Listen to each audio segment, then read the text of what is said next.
It's working. It's still not working, is it? Oh yeah, it is. It's working. It's still not working, is it? Oh yeah, it is. It's working. It's still not working, is it? Oh yeah, it is. It's working. It's still not working, is it? Oh yeah, it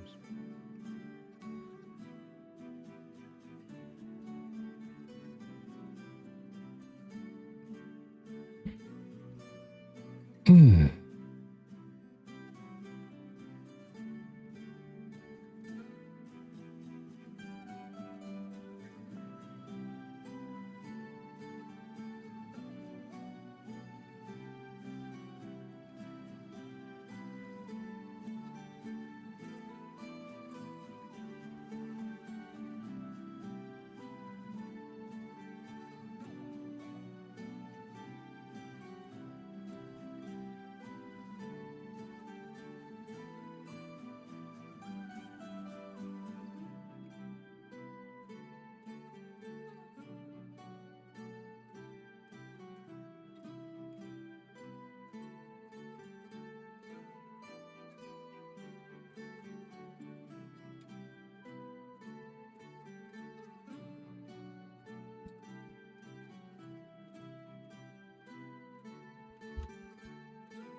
How do I change the channel? It's in Shadowverse still.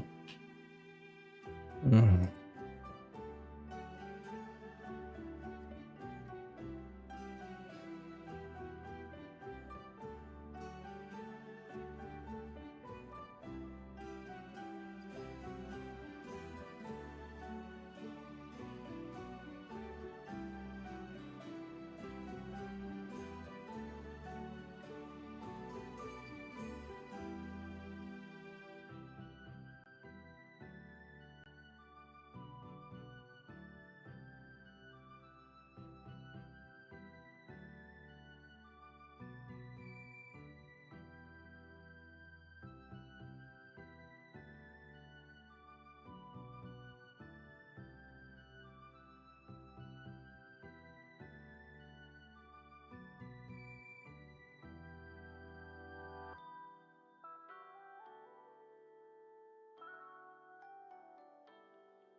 Welcome everybody to the stream. I'm BJ the Brave, and tonight we're going to be doing something a little bit different. I am joined by the Ecclesiarch, who is jumping into Chrono CCG fresh.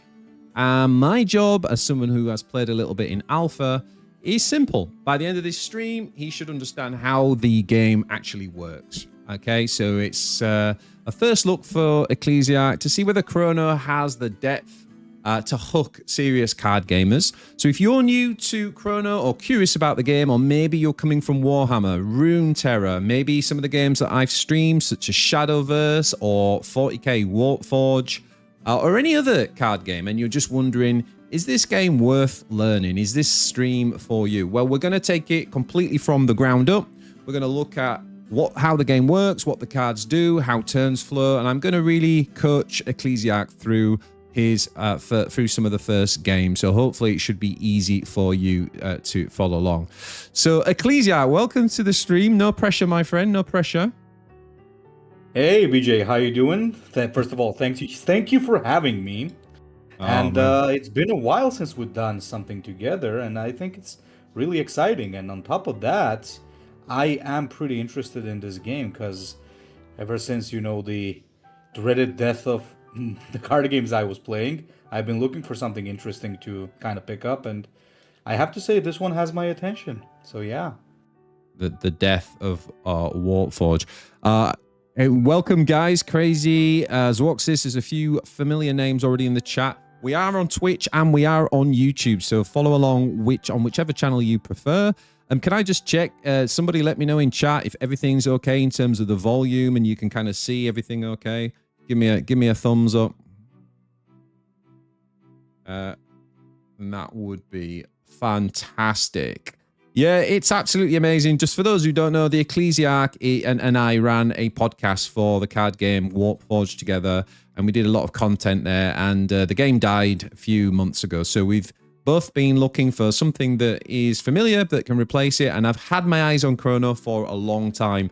Very quickly, guys, before we jump in, if you don't know, the devs behind this game are absolute massive fans of Runeterra. They also come from a competitive card game background on the world circuit of Magic the Gathering, and also very, very good top players in Legends of Runeterra. So if you loved Runeterra, then you are certainly going to love this game. But make no mistake about it, and Ecclesiarch, hopefully you're going to see tonight, this is not just a carbon copy. It copies a lot of the good foundations, but they're already within the first set, I think, building on it and taking it to the next level with some new mechanics. So Ecclesiarch, how are you feeling, buddy? Are you ready to dive on in? No, am I? Yeah, I totally am. Let's go.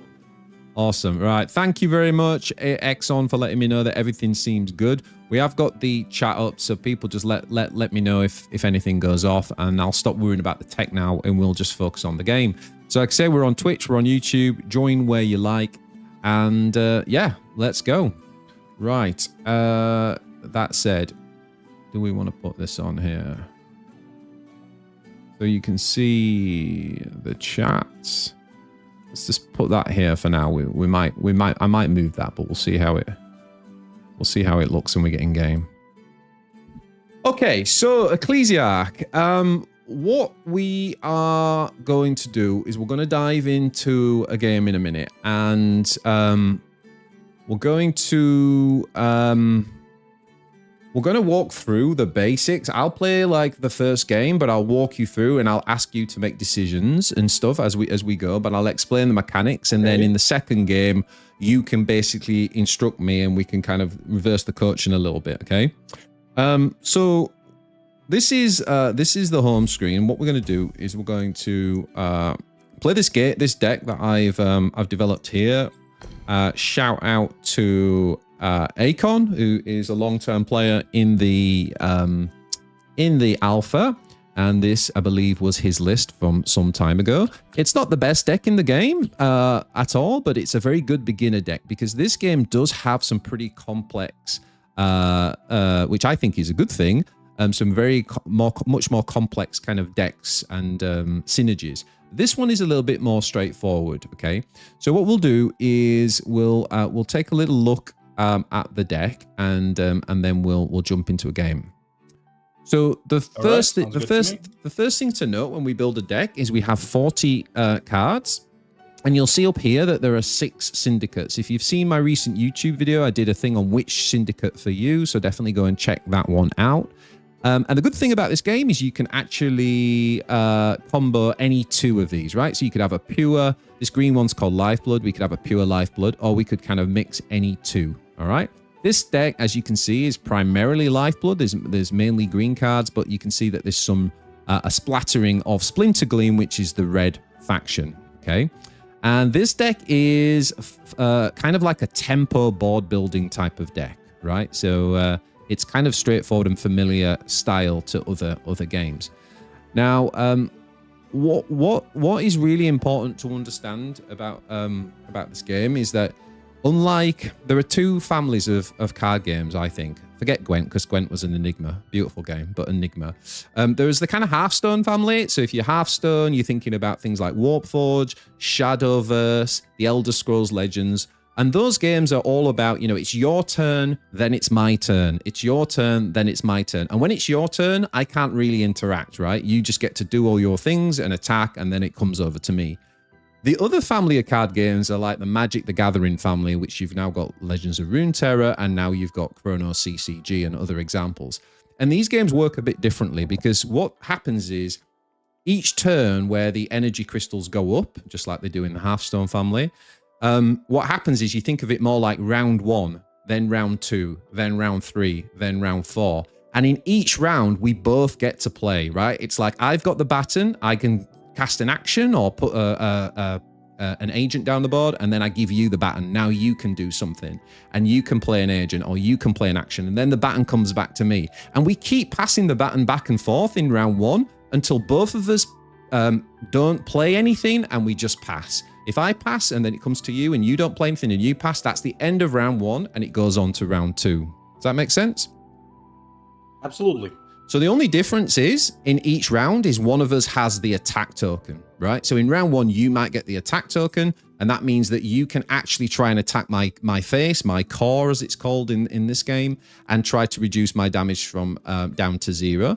In the next round, in round 2, I'll have the attack token and you won't. So that's the kind of main difference in terms of the ebb and flow of the game. So let's take a look at this deck, Ecclesiarch, yeah? So the egg tender is, the first thing we've got to explain is agents. Okay, so unlike a lot of other games, in this game, you have 2 cards out of your 40 that are called agents. And basically what that means is you can pick one card, and you can pick from any card. It's not like it's a unique or special card. Any of your cards can be an agent. And so what happens is if you make it an agent, you start every game with those agents in your hand. So how cool is that? 2 cards guaranteed in your hand every game. And so that enables you to do lots of cool things around deck building. Another thing that's really cool about that, guys, imagine that you're new to the game and you open a pack and you get a legendary card, which, by the way, they're called lost cards, not legendaries in this game. So imagine you open your first lost card.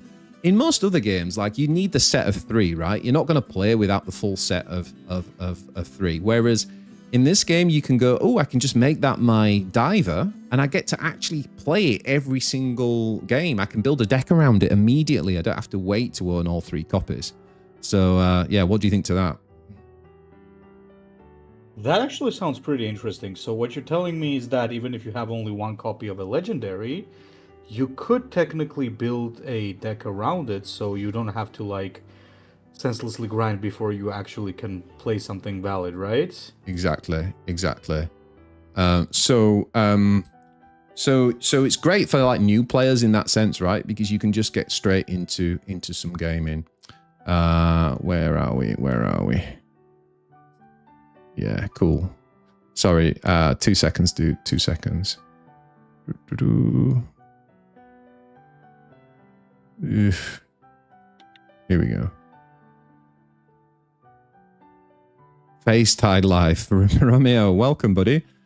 Nice to see a few guys coming over from Shadowverse to check it out. Waiting for it to come to mobile. Yeah, it's going to come out on mobile. It's a good question. I'm sure people are going to ask. It's going to be on mobile, hopefully by the end of this year. But the devs are working hard to get this out and get the beta out to everyone next week. So the next thing there then, Ecclesiarch, is we've picked a 1 cost and a 2 cost agent. So we have agents which are like units or bodies or whatever that you can put down on the board. And then we have what are called actions. Yeah, so that's the only 2 types. Actions are spells in other games. What were they called in Warforge? I guess they were like an active ability. Tactics also, abilities, yeah, something like that. But generally, they're the kind of spells, right, that do something to affect the board. And in this game, it's very board-centric, so a lot of the actions are about buffing the board or hexing the board, you know, one of the 2 usually. So the cool thing we've done here is we've put a 1 drop and a 2 drop. So that means guaranteed, if we want, we don't have to. But that means in round 1, we can play our Egg Tender every single time. And in round 2, we can play our Pit Dog. Yeah? And now let's take a look at what these do. So the Egg Tender, basically, one other quick thing for those who are seeing this for the first time, you might notice that 2 cards pop up there every time we hover over 1. So just like Rune Terror, where the 2 champions in Rune Terror could upgrade, you could actually... pass a little kind of test. There's a little kind of journey you've got to go on with a card, and if you meet that criteria, it levels up. In Chrono CCG, every single card can level up, which I think is really, really cool. So the Egg Tender, its base version is a 0-1, which you might think, well, that's pretty crap stats, right? It can't even attack. But it says activate. The next ally that enters play this round flourishes. Now, flourish just means +1/1 in its stats, yeah? So activate is like an action. Just like a spell, you can basically do it once per turn, like a fast action. And I'll come back to the speed of actions in a minute. But basically, that means that every single turn we play our first agent on the board, it's going to get +1/+1. Not bad for a 1 drop, right? I mean, honestly speaking, this seems like a very good one for a couple of reasons, because you kind of don't care about the stats. What you do care about is basically what it brings to the table, right? So it's going to be buffing your board, it's going to be evolving and further buffing your board. So yeah, I do love cards like that in general, so totally up my alley. Yeah. Hyper Chris says, is this game on Steam? I don't see a category on Twitch. Absolutely right. I've been scratching my head about how the hell I actually changed the category on Twitch. So if someone can figure that out for me, that would be great. It'd be one less technical thing for me to worry about. But yes, it is on Steam. It's also on Epic Games Launcher. So, Ecclesiarch, let's look at the Pit Dog now. So if we've played the Egg Tender, the next turn we can play the Pit Dog. And the Pit Dog is a 2/4, and it says overpower. So overpower means that, like, say this attacks and somebody defends with something that only has 1 duration. Anything that exceeds that duration goes onto the enemy core, right? So if we hit something with 1 health and we've got 2 attack, we'd obviously do 1 damage to the core. If there's no blocker, we just do the full 2 damage to the core. And this thing's level up ability, which is always called Immortalize, by the way. Immortalize just means level up. He's just got to strike the enemy core once, and then he levels up into, as you can see on the left there, a 4/4 with overpower. Now, if we've used our Egg Tender ability, right, this thing is not a 2/4, it's going to be a 3/5, which means that its overpower on turn 2 is much more likely to hit the core, right? Because even a 2 health unit can't stop it from hitting the core. Does that make sense? So a really nice, consistent opening that you've got to the deck here. Oh, I smell a zoo, BJ. I like that. Zoo indeed, my friend. Zoo indeed. That this is definitely a sort of board heavy kind of low cost thing. So let's look at the zoo. So you've got things like the beetle, which have evasive. So you can think of that as fly. Anyone who's played Magic the Gathering, this is like fly. So basically it can only be blocked by other evasive units. It just goes over the top of units, right? And then you've also got the mycologist, which also has evasive, and you can sort of see as well, like when that hits the core, it's going to immortalize, which is going to be dead easy to do. Now let's talk about a really important mechanic in this particular deck, and that's called Sprout. So you can see here the Gardener Apprentice. It costs 1 to play, and it's a 1/1, and it says upon entering, which would be like a rally in Warforge. When you play the card, basically that's what enter means. It says Sprout 1, and Sprout just basically means that you play a 1/1 token, which is called a Sprout. Yeah, so a little 1/1 token plus the 1/1 body of the gardener. And it says immortalize. If I've seen you sprout 4 times, then it will upgrade to the 2/2 that you see on the left. And it will gain an activate ability where you can give overpower. I don't want to go into too much detail on the cards because I don't want to lose people. It might be better explaining all the ins and outs as we play. But basically, this sprout mechanic is huge because I'm going to show you here. You might be asking, but what happens if I fill my board? Because you can only have 6 places on your side of the board. So what happens if I fill up with these little seedling tokens, these little 1/1s? What do I do then? Well, it says if your board is full, grant your weakest seedling plus 1/1. So if you had a full board and you had an ability that said sprout 6, you'd get plus 6/6. So it's not wasted. Does that make sense? That does make sense, yes. However, there are a couple of things that are currently confusing me, but I think we're going to get that as we, get into the game soon. Yeah. Okay. Well, do you want me to go through everything, or do you want to just sort of play and we look at it as we go? Maybe that's easier. You know what? Yeah. At this point, I think you could begin. I'll be observing, you explain, and then let's see. Let's do that. Let's do that, because I think it probably is too overwhelming to just try and explain everything without people seeing it working, right? So maybe we'll come back and look at the full deck after we've played a few games. Yeah, let's do that. So it's not publicly available yet, Nathaniel 5480, but it is going to be out, I believe, on the 9th. It was due to be out on the 5th. If you see my video on YouTube, I did talk about the 5th, but unfortunately there was an issue at Steam's end and it's just delayed it by a week. So I'm currently in the beta test pool. So expect lots of bugs today, by the way, guys. It is buggy because this is the beta test that you're seeing, but the main server that will be out next week, which is the beta, should be good for you guys. All right, so as you can see, Ecclesiarch and everybody else, the 2 with the gold frame on the left here, these are our agents that we just talked about. They're there every game, and we cannot mulligan them away. A mulligan just means that we got an opportunity to throw these cards back and start with something different from our 40-card deck. Okay, so what we're going to do is we're going to throw away a couple of these cards. We're going to throw away... We're going to throw away mulch, and we're going to throw away this for now. And specific reason why we're throwing those away? Well, because they're just a little bit better later in the game, right? They're just a little bit more of like once we've developed a board. But these 2 are very good to keep. So this says this is an action that says give an ally +2 health this round and sprout 1. Remember what sprout does? Yep. So that gives us that little +1/1. Now this is really powerful. These are called combat tricks. And you're going to see when we get into it that being able to buff your health by 2 matters, because your opponent is going to try and take out your units thinking that they've matched up the right strength to your durability. And then you play this all of a sudden, and then actually they can't take you out. And so this does a similar thing too, right? It gives +1, +2, and further. Further just means that whenever it takes damage, it gains +1/1 again. Okay, so these are basically buffing units. We're actually going to keep both of those, I think, and press OK. All right. That does make sense. You and Ecclesiarch should do a collab with Sunny. Yeah, I'd be very happy to do a collab with Sunny. What happened to the weekly meta report in Shadowverse?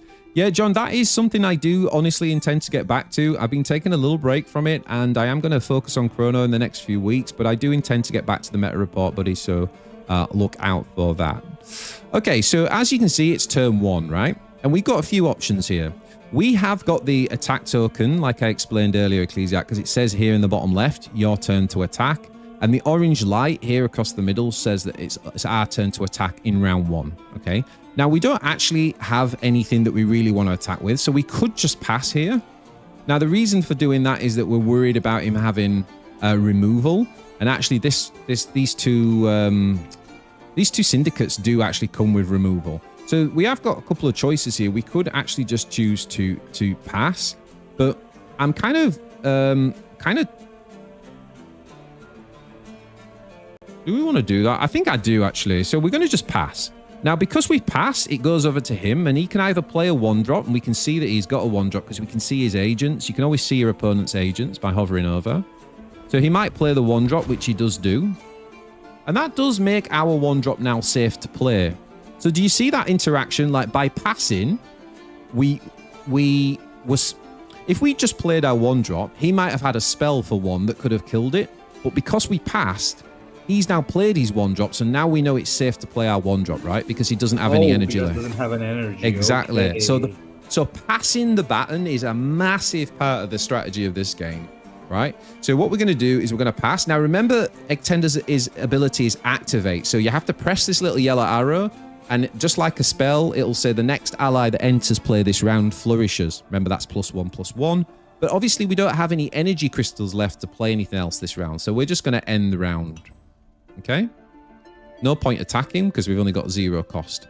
Now, he had initiative, he had priority, and he's just attacked. So he's moved off the back rank to the front to attack. So we can either block, but then our Egg Tender would die.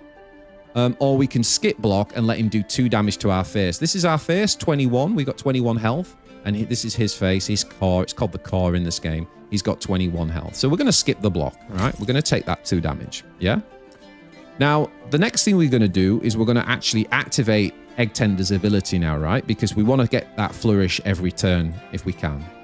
And you can now see it's activated because it's gone purple. When you do activate, the agent... sorry, where is it? Activate. Yeah, when you do that, the agent is depleted, which means that it can't attack or block in this round, right? So that's what you're doing. You're kind of casting a spell with it, if you like, instead of attacking or blocking. That's a good way of thinking about it. Makes sense. Now we've got our 2 energy, so we can now play the dog. And the dog, you see, got the buff, and so it came out as a 3/5 instead of a 2/5. Yeah. Seriously, how did that get through testing? Okay, so the bot plays this card, which is a very good card, by the way, one of the best cards in the game, the Temple Analyst. But we won't worry ourselves about that for now. Okay, so he's passed and we've passed, so it's now back to our turn, and you can see we've got the attack token. So if you think about it here, Ecclesiarch, we've got a lot of options, right? We could play a spell to buff something. We could play a 3-drop unit if we had an agent, but we don't have a 3-drop agent, so that's not an option. Or we can just attack straight away. And the advantage of attacking straight away is that he doesn't get a chance to put a bigger blocker down on the board. And also, we keep our energy crystals up so that if he tries to kill our attackers with a spell, we can use our spells to try and counter his spells, if that makes sense. I got a question. Yeah. Would you be, per se, able to buff that dog and still attack? Yes, you can, depending on the speed of the spell. So let's take this spell here. So this is the one we looked at earlier, which is Bloom. It's a really good spell for Lifeblood. Now, you'll notice in the top right, it says immediate. There are 3 speeds of a spell that you can play. Slow, fast, and immediate. If you play immediate, your opponent can't respond to that, right? So it just happens. Whatever the effect is, just happens. And also, you don't pass priority, right? So you essentially play the immediate, and then you've still got your action. Like we could attack, or we could play a unit or whatever. If it's a fast or a slow spell, then it will go on what's called the stack. And the stack for Runeterra players will remember it goes up on this middle line here. And what happens is it goes on the stack, and before it activates, the priority passes to our opponent. And this is where this game really stands out in terms of gameplay from a lot of other games, because our opponent can then react to that spell. And what happens is they resolve in reverse order. So it's like if I put the first spell down, that's going to go to the bottom of the stack. Then you put a spell down, your spell's on top of the stack. So that means your spell will, when we finally resolve it, your spell will resolve first. Does that make sense? So basically, it allows you to play really, really interactive, which is really good. Exactly, and you're gonna see that. So what we're gonna do is we're just gonna attack with the alpha dog. Remember, This guy, if we want him to level up or immortalize, he's just got to strike the enemy's core. So we just need one of his 3 damage to get through to that 22. Now we're going to press attack, and that passes priority to our opponent. Now our opponent can put a unit forward to block us. And what he's done, because he doesn't want this to die because it's such a good unit, he's put this little 1-drop in front of us. Now, this thing has 2 attack, and we have 5 health. And what happens is, if we press resolve now, he'll do 2 damage to our 5, so we'll go down to 3. And we'll do 3 damage to his 1. So obviously that would kill him. If he goes to 0, it kills him. But the extra 2 that goes above 1, because we've got that ability, Overpower, the 2 damage is going to hit his face. And remember, that's exactly what we need for him to immortalize and level up. Does that make sense? Yep. And you know what else I'm thinking? Yeah. Technically speaking, you could...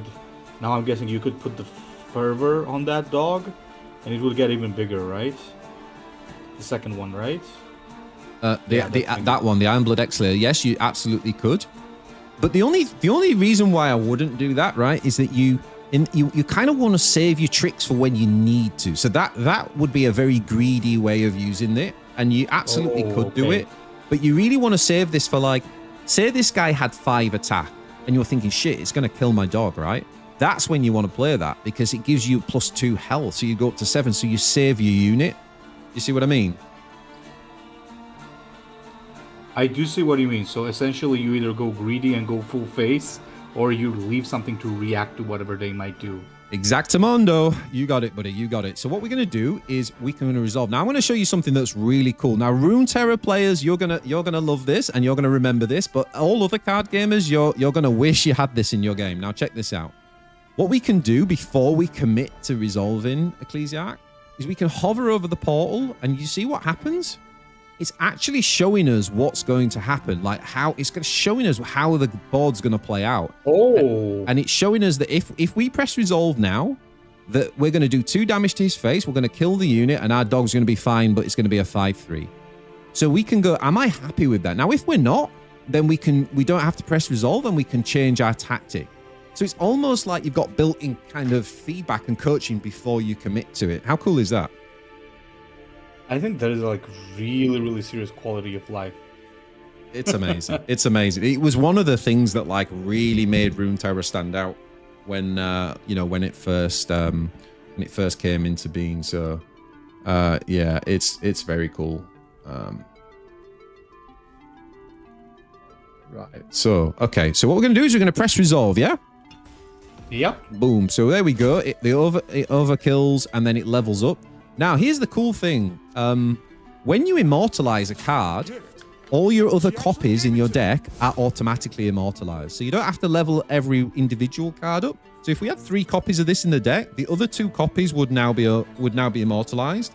The only thing is, remember, this was a diver, and divers you can only have 1 of. These were our 2 divers. So sadly, there won't be any more in the deck. But it's good to know that that's how the immortalize works.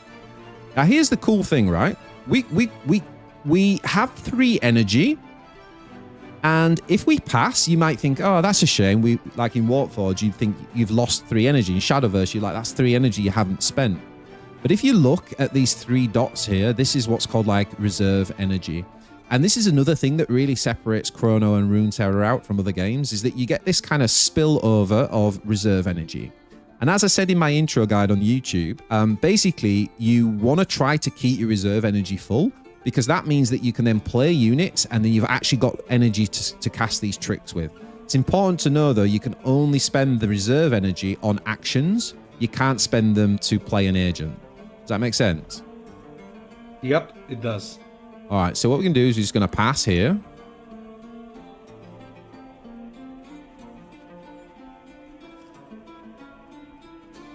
And he passed, so the round ends. So now we're in round 4, and he's got the attack token.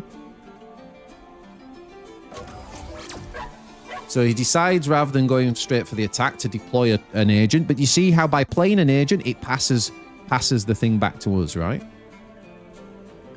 So we've actually giving priority, right? Yeah, priority comes back to us. So we've got some options now. It gives us a chance to develop something. Because we've got the 3 energy reserve, it means that we can deploy something and still have plenty of plenty of life for tricks, right? Now, one thing we could do is play this little 1/1 and see kind of like what he wants to do. Or we could play this 3-drop here because this is a better blocker, right? Like a 2/2 body.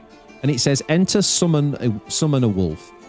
Okay, now a wolf is a 2/1 with confront. And confront means when we attack, we can drag one of our opponent's agents to be the blocker. We get to choose the blocker, which normally you wouldn't get to do.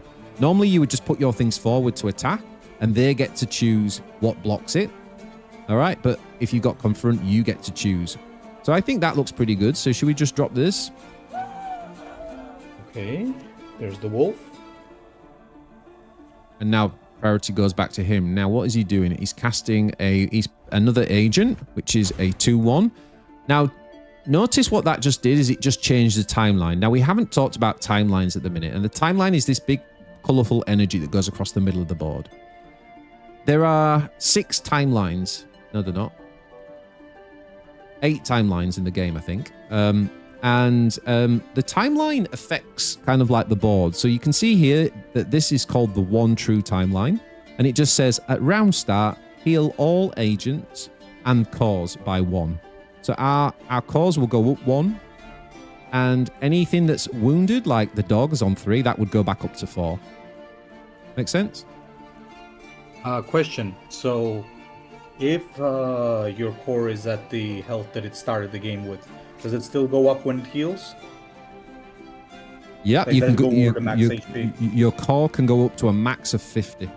So even though you only start with 20, you can potentially actually finish a game with 50 health. Okay, all right. So and if you're wondering, like, Phase Tide are a very good faction for healing. So yeah, so that's what this does. Now, certain cards have abilities that shift the timeline, right? And if I click the center bit here, it will show you we've had 3 timelines already this game. So we had the 1 true timeline, then someone shifted it to the Erudite Beacon, which is whenever you shift here, draw 1, and then every start of the round, both players draw a card. And now they've just shifted it back to this. Now this matters because there's certain cards that have an ability depending on the amount of timelines in the stack. So this is called the timeline stack. So there are 3 timelines in the stack. But it doesn't matter outside of that because only the top one is actually affecting the game right now, right? So it's only the one that's the most recently played, which is the 1 true timeline, that actually affects the game right now. All right, so heal agents, round start, and heal core at 1. Yeah? So it's our turn to act. So we could play this, or we could just play this. Sprout 1. I don't want to save and see what he does here. So I'm going to pass here and see if he's going to actually brave an attack.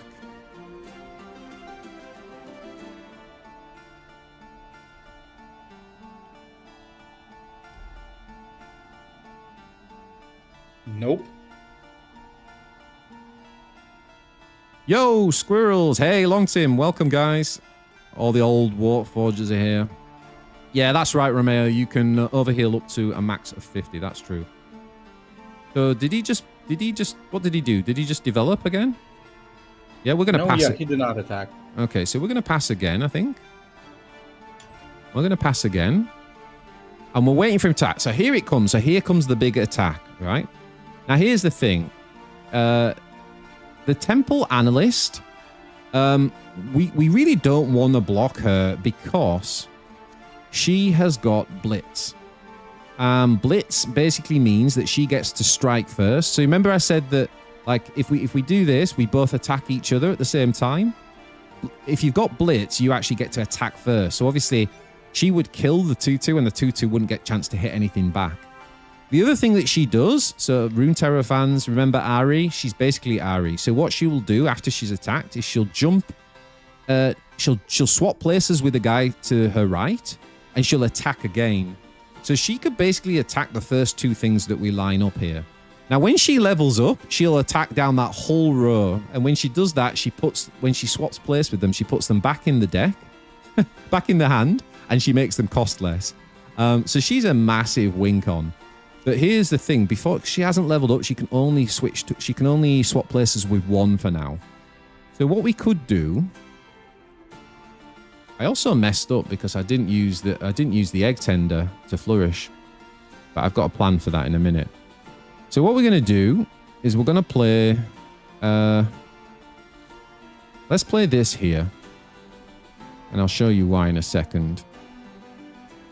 And then let's play this here. Because the 2-2 blocks the 1-1, right? That's favorable. And then let's play this here. So the 2-1 will kill that.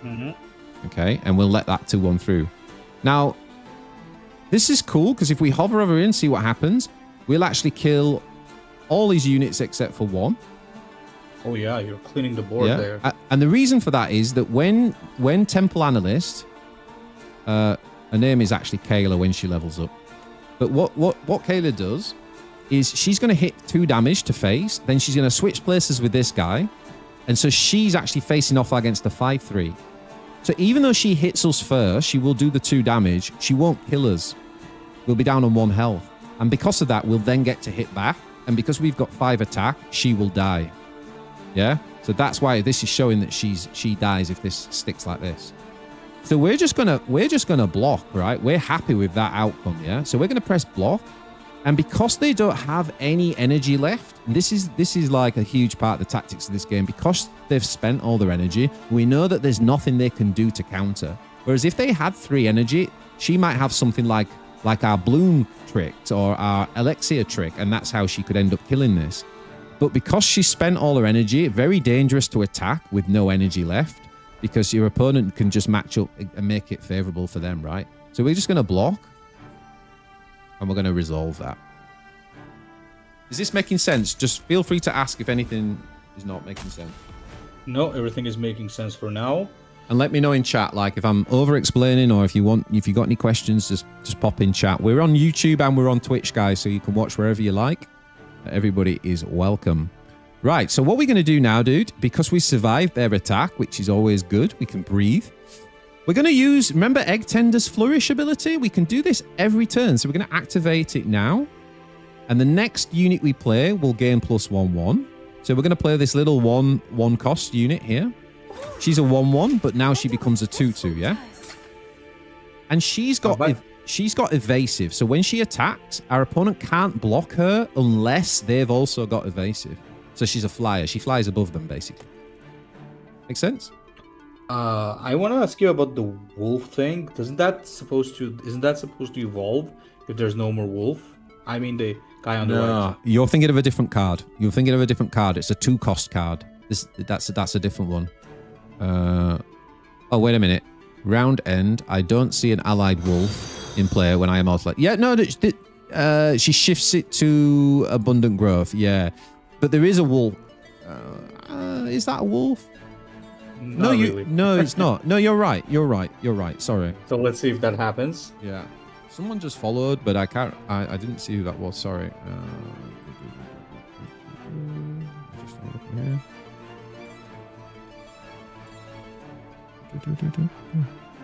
Testa Di Cavallo. Thank you very much for the follow, my friend. Appreciate all of the support. Okay, so if we end round now, Ecclesiarch, we've bagged our 3 reserve energy. So we've got that up again for next turn. And you're absolutely right. I was wrong. That thing did level up. And also, she shifted to abundant growth. And abundant growth is one of our timelines, and it says all agents have +1/1. So because we're a go-wide faction, +1/1 on all agents is generally very good for us, right? Yeah, it makes sense. If we are really playing the zoo archetype, it's perfect. Yeah. So what we're going to do here is we're actually going to play our... No. Hold up. We're going to do Egg Tender. We could attack, right? We could just attack here, couldn't we? But what we're going to do is we're actually going to get a little bit greedy. We're going to play our Egg Tenders activate their ability again to give Flourish, remember, +1/1 to the next thing we play. And then we can either play this thing or we can play this thing. And I'm going to play this thing, which is the Petrosaur. And the Petrosaur is a 3/3, now a 5/5 with that buff from the Egg Tender. And Petrosaur also has evasive.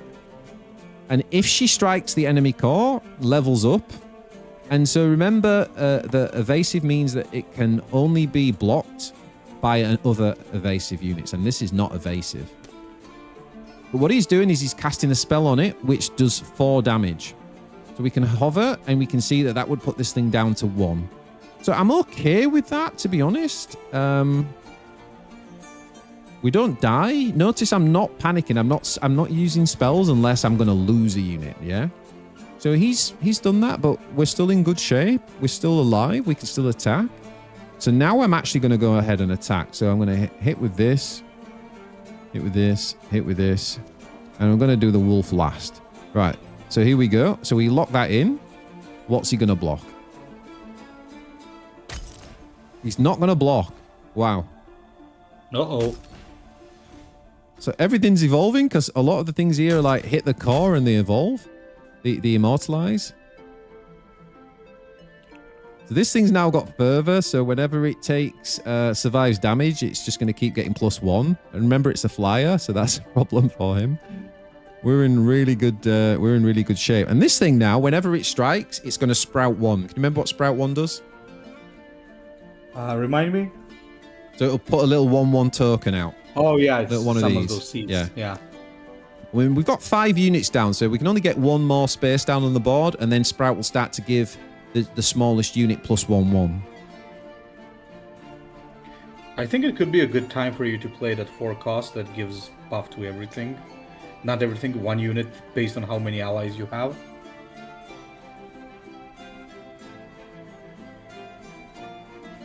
It's for this round. Give an ally +1/1 this round. Oh. For each other ally. So it's only for this round. So this is more like, again, to protect something from dying or to kind of get lethal. I probably should... Do you know what? We should have just done it there and we would have got lethal. Because he's down to 2. Whoops. This game's visuals look very Runeterra-esque. Yo, Mineral, how's it going, buddy? Yeah, I think the devs will take that as a compliment. I mean, obviously it hasn't got the budget that Runeterra had. It's not Riot, but hopefully that's why the game will survive. But yes, they have tried to model it. It's very much a love letter to Runeterra. So what we're going to do, dude, is we're just going to pass, right? I know we lose one energy, but that's okay. That's okay. We're in great position. We've got 16 health. He's got 2. He attacks us straight away. So what would you do here? What would you block? Let me think for a second. Or would you not block? Honestly speaking, there's no reason not to block. How about this? Oh wait, he has the energy, right? Yeah, you could technically, one thing you could do is you could spend a little bit of energy to buff the fervor unit, and then block with that, so that when it blocks, it buffs up even further. So you got some things that increase HP, right? Like the flower thing, for example. Yeah, we can do that. So we'd play like this Or one, you for could example. do that. Yeah, That's okay. even funnier because it's gonna be double fervor, right? Okay, so we do that. It does. So now if you block, Oh no, sorry. Further, further is when it takes damage, it gets +1/1. So now if we block, we can hover over here to see what will happen, and the thing will become an 8/2. So we're happy with that. So we block. I think we are. Now, obviously, it's gone back to him. So now he's got an opportunity to spend on a spell, which he's going to do. So here we go. See, right. Okay. So this spell he's kind of cast says an agent loses temporary and a card in your hand loses transient. An agent gains temporary. What's temporary? So it just means that at the end of the round, it will die. Oh, that... Annoying, I guess.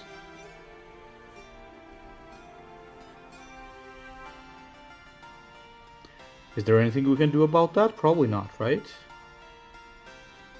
No. There's too many of them. What we can do, though, is just drop this big 5-drop now. Yep. And it's our turn. So look at that. He's got to the end of his turn. He's only got 3 crystals left. And we're just going to end the round. We get the attack token next turn. This guy just leveled up because he needed to get to see 15 strength on the board. There you go. And then this thing has round start, all allies flourish. So our go wide board just all got +1/1 from this thing. Pretty cool, right? So before you just attack, we just attack, yeah. Before he even gets chance to develop the board, you just attack. And he would now need some sort of spell that is fast. By the way, he couldn't play a slow spell here. There is an 8-cost slow spell that's a bit like the Necron one that just wipes the whole board, or Ruination from Runeterra, but it's a slow spell. When you attack, he can only play fast or immediate spells on the stack. So that's another reason for the instant attack. It's to get around those very powerful but slow spells. So what he's going to do is going to do this. Yeah, that's great. We're going to resolve it.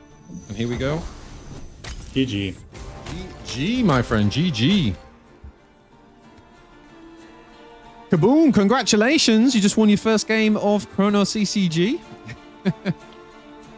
Gotta admit, this is like very different and I'm liking it. Tester, there is a Chrono CCG category from my end, but I've kind of added it to my categories, but I can't seem to change. I can't seem to figure out how to change it so that when you're on Twitch, it's showing a Shadowverse at the minute. I can't seem to figure out how to do it. I don't know if it's because the game's not fully live yet. I'm not really sure. Fast and slow spells are like that in Runeterra, says Mineral. Yep, that's absolutely right. It's exactly the same when it comes to the speed of spells. Right. So, let's see what you learned, Ecclesiarch. I'm going to try this game to get you... Oh, you changed it for me, Mineral. What a legend. What a legend. Right, so if you refresh, if you're on Twitch and you refresh, it should now be saying that... it should now be saying that we're in Chrono CCG, right? If you're on YouTube, you don't need to worry about any of this. Right, okay, so what do you want to mulligan, my friend? I want to mulligan the 3 costs, first of all. Good choice. Yeah, that one. Let me see what that is. That's a Sprout with Paradox. That's interesting. So Paradox means, it means if any agents on the field have the same name, then Paradox is active. Now think about this. We are able to play a shit ton of seedlings, right? Because every time we sprout. Yeah. So as long as there's 2 on the board, then Paradox is active. And then for 1 cost, it is a slow spell, but for 1 cost, you would basically create 3 1/1s. Yeah, we gotta keep that. Yeah. And what's the other one? This is an evasive 1/1. Remember, evasive means they can't be blocked unless it's a flyer. Oh, keep that, keep that. Yeah, I think that looks really good. Okay, so let's lock that in. Okay. So, who goes first? He goes first. Why is your name Cynical Wandering Llama? Well, I'm so glad you've said that, Zwoxis, because I've been on the devs all day about this. There's basically a bug on my account. So I can go on here, and I can go in here, and I can change my name. So let's just do that for this stream. Okay, but basically what's going to happen... Come on. You still get to be the Cynical Wandering Llama. Yeah, it's not letting me do it. That's why. So, what does that thing do he has over there? Wish I was that good at explaining the game. Crazy, your video on explaining the game was fantastic. Crazy Killing It is in the chat, and you should definitely check his YouTube out. Crazy just got to the final of this week's tournament. He's a very good player and super nice guy, so definitely ask him any questions in chat. Yeah, so sorry, Ecclesiarch, what were you saying? What does that thing do that he has over there? Okay, so this thing is insanely statted 1-drop, but at the end of round end, it says I decay. Now, decay means -1/1. A bit like Flourish is +1/1, decay is -1/1. So essentially, this guy will die in 2 turns. So here's the thing: you just he doesn't have energy anymore, so just play the Diver, 1 energy. Yep, and let's start. Yeah, that thingy. Let's start flourishing. Next turn. He can like hit us. It doesn't matter. The other thing you could have done there is you could have played out the Gardener, because the Gardener sprouts 1, so you'd have had 2 1/1s, and you could have used one of your sprouts to block this guy. This guy would have killed it, but obviously you wouldn't have taken 3 damage. He'd have gone down to 1 health, and then because of his round end IDK -1/-1, he would have died this turn. So but I am greedy. But you are greedy, my friend. You are greedy. Greedy control player. Here we go. So we're going to pass. Yep. And you'll see him go down from a 3-2 to a 2-1 in a minute. There it is. There it is. Good. So that means at the end of this round, he would just die. Activate the flourish. So activate the flourish. Now you've got a few options. You've got this dog, or you've got this. Remember this one? Yes, I do, but I definitely want the dog. You definitely want the dog. Okay, let's go for the dog. And attack with the dog. The man wants the dog. The man gets his dog. Oh, we don't have the priority yet. Okay. So what did he use there? What is that? He plays a 2-1. Now, we don't care. Attack. None of those can stop the overwhelm, right? So we're going to get the level up. Level up. Yeah. Oh, okay. Fair enough. Boom. Nice. Okay, it's looking good for now. Guess we end. Nothing to do, right? Open beta is being delayed slightly, only by about a week because of an issue at Steam's end, 11 Quacky. So I think if there's any devs or if Ash, who's the community manager, is in the chat, I think it's going to be the 9th, but don't hold a gun to my head on that one. The website says that the thing ends on the 8th, and I've actually, this is what beta's going to look like, but less buggy. So you are seeing the beta. I'm in the beta test group at the minute, but the actual open beta won't go live till the 9th. Okay, so Ecclesiarch, pretty good start, my friend. We're going to end the round. The attack token now goes back to him. Obviously, it says defend for us, but we've got a nice defender out if he was to open attackers, which is something you should always think about. Now he's going to play a spell on us, and it says an enemy decays twice. So we'd become, if we hover over here, we can become a 3-1, right? We become a 3-1. I have a question. Does decay count as damage being dealt? How? Yes. So if we were to put that 3-cost spell on that,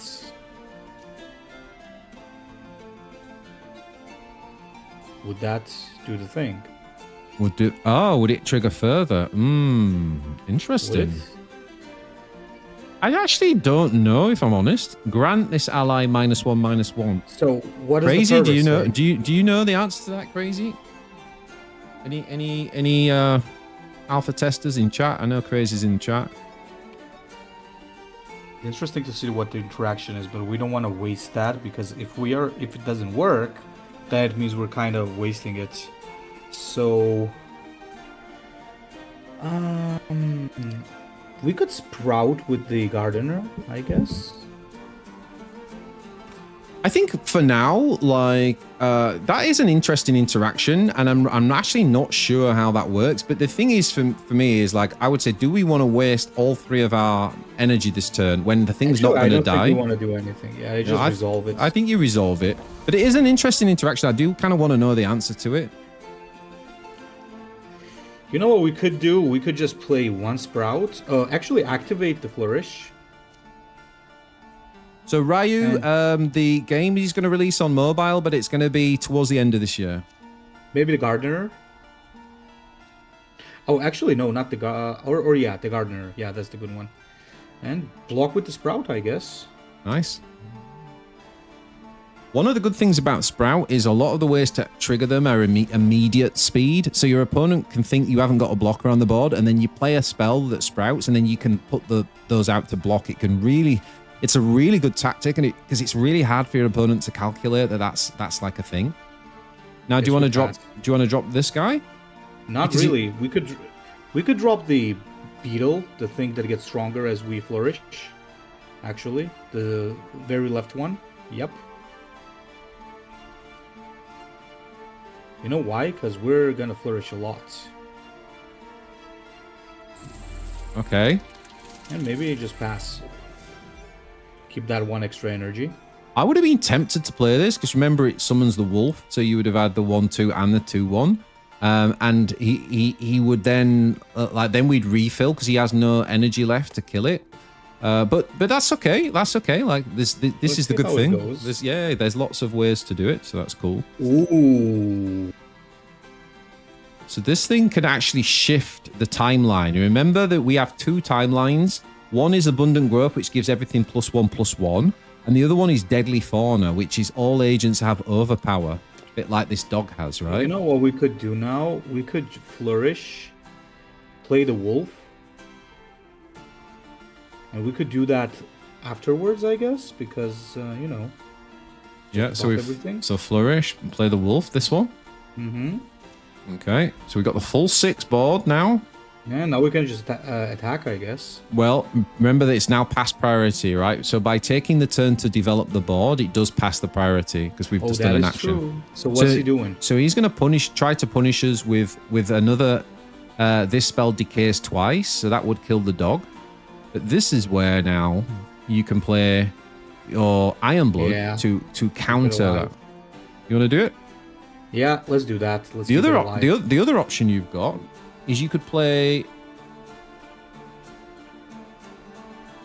No, that's slow, isn't it? Mm-hmm. Yeah, I think it is. I think you're right. Yeah, I think it's the Elixir. Happy with that? Yeah, I'll just pop it. Absolutely. So Elixir. And do you see how, because his spell went on the stack, our spell went first. So that's the massive disadvantage of going first with the spell, because your opponent could counter your spell, right? Because you'll go to the bottom of the stack. And so again, Runetail players will be very familiar with all that. Crazy says, I don't think it counts as damage, Ecclesiarch, because it says grand. So I don't think the further trick you were talking about would actually work there. Decay is Blight from Mythgard. Oh, shout out to Mythgard. What a game. Romeo, you are a CCG connoisseur, my friend. And Mineral says, yes, I am. I don't know what that means, but maybe it's because I'm assuming I called you a legend or something, and you said, yes, I am. Okay, so we're going to press OK. See what happens here. If we've got new players in chat and like you're wondering about anything that I'm saying, or you've got questions, just pop them in chat.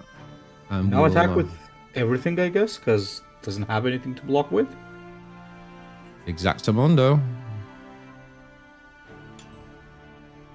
So you can see by playing like small units and saving these like buffs to protect you from enemy spells enables you to kind of eke a slight board advantage. Yeah, the growth that we can do, or shifting, or whatever it's called next turn, is going to be nasty. Sure is, man. Sure is. So we pass.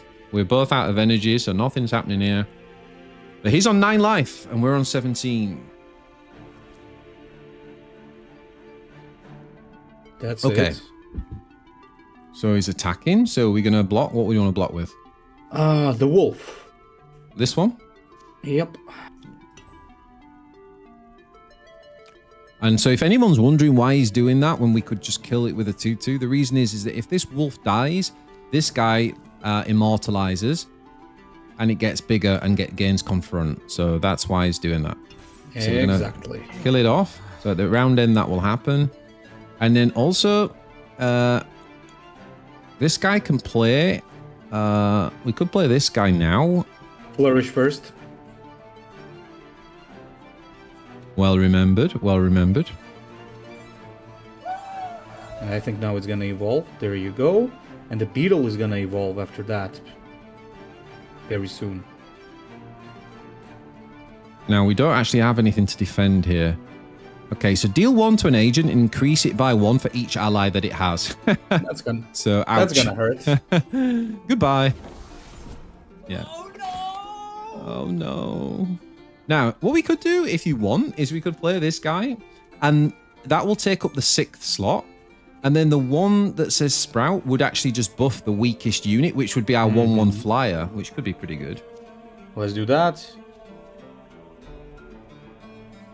Wait, what? What? Did that work? I guess it didn't. It should have done, right?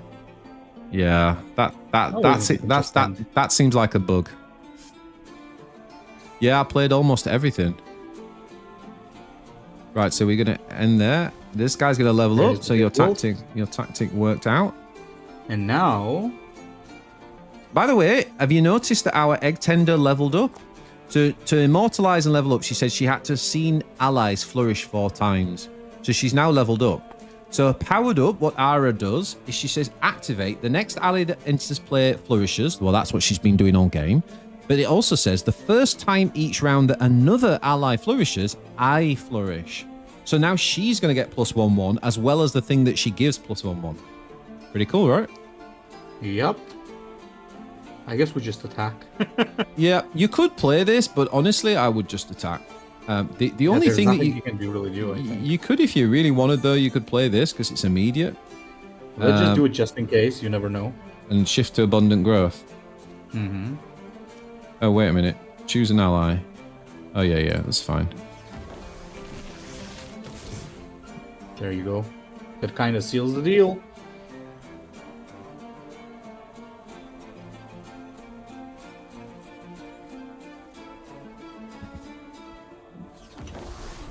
Okay. Over. GG. Egg Tender is my favorite diver. Yeah, it's a very cool diver. It's very, very cool. And now you're going to see, I'm just going to show you something, right? You're going to see why this card is very popular. So this is another 1-drop in red. And it's played an awful lot. Wait. What happened there? Better way to do it would just be this, right? Okay, so this card here, a lot of people run this as a diver, right? Because this thing has confronts and it's a 1/2. So if we played our egg guy on turn 1, our opponent then plays this and they just attack us, and because it's got confront, they can force the egg to defend against it and it gets killed off. Yeah, so this is like a really, really good counter to 1-drop engines. And so you'll see red play this a lot. Splinter Gleam. Pretty cool. Yeah, that's pretty nasty. Okay, so would you like to have another go with that deck? Do you want to look at the deck a bit more, or do you want to play a different deck? Let's try a different one. Let's try a different deck. Cool. Okay, so what we're going to do now is we're going to play... Do you want to try Ramp? Like a ramp deck? Sure. Why not? So for those who don't know, a ramp deck basically cheats the energy curve, right? So instead of just going 1 crystal turn 1, 2 crystals turn 2, 3 crystals turn 3, what we're trying to do is skip a rank or 2 to get higher, and then we can play really big units and really big spells quicker than our opponent, right? So let's pick some cards to mulligan away. This, do you recognize this from Necrons? Yeah. It looks like a Will of Gork, basically. Yes, it's Will of Gork, yeah, or Ruination from Runeterra, right? It's slow though, but we don't we don't really need it. That. Yeah, this one destroys an agent. It's fast and it's a 6 cost. It's pretty good, but I don't think we need that now. No, probably don't need it now. This one says deal 1 to an agent and increase it by 1 for each ally that it has. I remember that one. And then you've got this one, which says temporary siphon. I immortalize if I when I would be destroyed while I see a voiceless sky. So voiceless sky is the name of the oh my god, what are these called? Timeline. It's the name of the timeline. And Voiceless Sky says if a player has exactly 1 agent on the board, it gets +3/+3. So you basically have 1 unit at a time, but it's massive, right? And what this is saying is that this thing's temporary, so it's going to die at the end of the turn. But if that Voiceless Sky is active, instead of dying, it levels up instead. And when it levels up, it gets Blitz, which remember means strike first. And it gets Siphon, which is basically heal. So whatever damage you do, it heals your core. And by the way, it's no longer temporary. It's no longer temporary. So we're going to keep that. And maybe, do we want to get rid of this one or do you want to keep this one? I think we could get rid of it, actually. Doesn't seem like we'll need it in the early game that much. What are your divers? Right, so our divers... so first of all, we've got a 1 cost, and what this does is it creates a stillness, return to stillness in hand, and that's how we get our timeline. So a stillness says deplete an agent and shift to voiceless sky. Now, deplete basically means that they can't attack, they can't defend with a block. They just basically like exhausted for the turn, right? They can still be targeted with spells, but they just can't attack or block. Yeah. So you basically get to paralyze someone for a turn, and you get, most importantly, you get your voiceless sky timeline activated, so that then you can play your 2-drop, and it can get rid of its temporary thing and level up. Yeah. Okay. That makes sense. So we play that, and you see we got the spell. Now we can block with that. That's absolutely fine.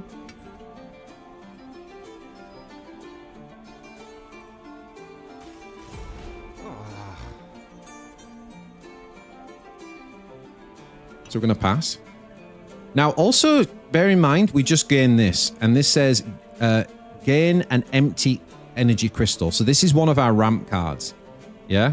So we really want to be playing that as early as possible. And if we pass now, we've got two options. We could play the kinetic absorber. Yeah. This guy's got confront. And if he strikes something and survives, he levels up. So he's a really good 2-drop. This guy's one of the best 2-drops in the game. Really, really powerful. But if we pass, we'll put the 2 energy into our reserve energy, and then next turn, obviously, we'll get 3 crystals. That will give us 5 crystals, which means that we can gain an empty crystal. We can gain an empty energy crystal. And basically, if we do sacrifice, which means we accept taking 3 damage to face, we actually gain 4 reserve energy. Which so you got a huge turn after that. So we actually get the energy back, basically. Instead of it costing 5, it only cost us 2. I don't understand why it says 4, because you can only get 3. But anyway. Yeah. So do you want to just pass, or do you want to play the 2-drop? Absolutely. Absolutely, pass. We're going to take some damage, but it's fine. Disabled the Warpforge Discord bot message. Yeah, thanks, Mineral. You can tell I've missed you. If anyone's wondering, Mineral's done a lot supporting me over the last couple of years, really, with the channel, and mods a lot for me. So that's why he's changing things. 2-0, let's go. By the way, guys, the Ecclesiarch has a YouTube channel, and he's going to be doing some content for Chrono, so you should absolutely check out the Ecclesiarch's channel. Mineral, can you link the Ecclesiarch's channel in the chat? Are you able to do that? Actually, I might need to do it, because you won't be able to put it to Twitch and YouTube, will you? Yeah, I'll do that in a second. Okay, so what are we doing then? Are we passing, did we say? Yeah, it's not his turn to attack either, so you can definitely pass. The only thing is, we've got attack, and he's just played this. So I would actually be tempted to play the absorber now, to be honest, because he can't do anything, and you can just kill this, and this guy levels up. You know what? Let's do it. So we're You've got too much value. So now we can attack, kill this thing, and because he survives, he levels up. He's going to immortalize. Now, when he immortalizes, oh, this was so the best thing. I forgot about this. Right, watch this. Watch this, Ecclesiarch. You're going to see why this was so good. When he immortalizes, he shifts to Star Siphon. Now, Star Siphon is for the orange. This is Sungrace faction. And the Sungrace Syndicate, factions are called syndicates in this game. It says, at the round end, refill all power reserves. So we're going to get a full 3 energy reserve anyway, just from this. So we'll be able to play that next turn. So it was 100% the correct thing. Confront is Challenger from LOR. Too true, too true.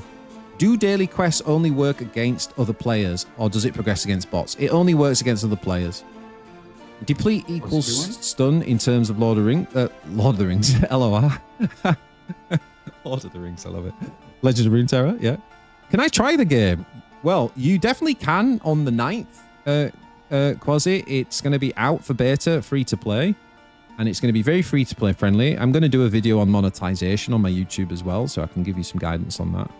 Anyway, so what this is saying is an agent loses temporary, a card in your hand loses transient, and an agent gains temporary. So it's going to make this temporary, okay?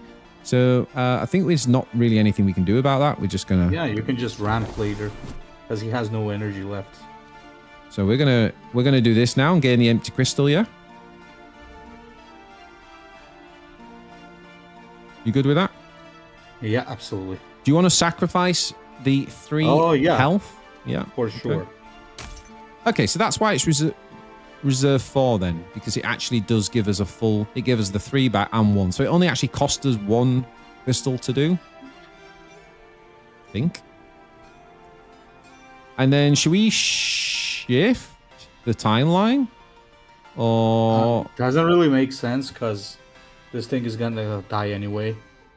what I'm thinking is we've already got the 3 reserve energy, whereas he hasn't, right? So if we leave this one up, then he's gonna get 3 energy, whereas we're not gonna get a benefit. And the other thing is, well, we've got this 1 spare. If we do it now, then we can play our Siphon guy next turn, and this, remember, will, which has temporary, it will not be destroyed by temporary if we've got that Voiceless Sky timeline up.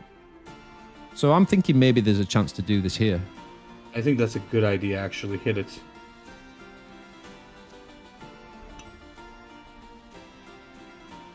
So yeah, Quasi, 9th of the 9th of the month, you should be able to get hold of the game on Steam or on yeah, BJ, I'm in the beta test. Yeah, this is like this is like a special group of just testing the beta, and we've got a lot of bugs and stuff like that we're helping iron out, and then the open beta is next week. Yeah. Thanks, Romeo. Okay, so we're going to end the round there.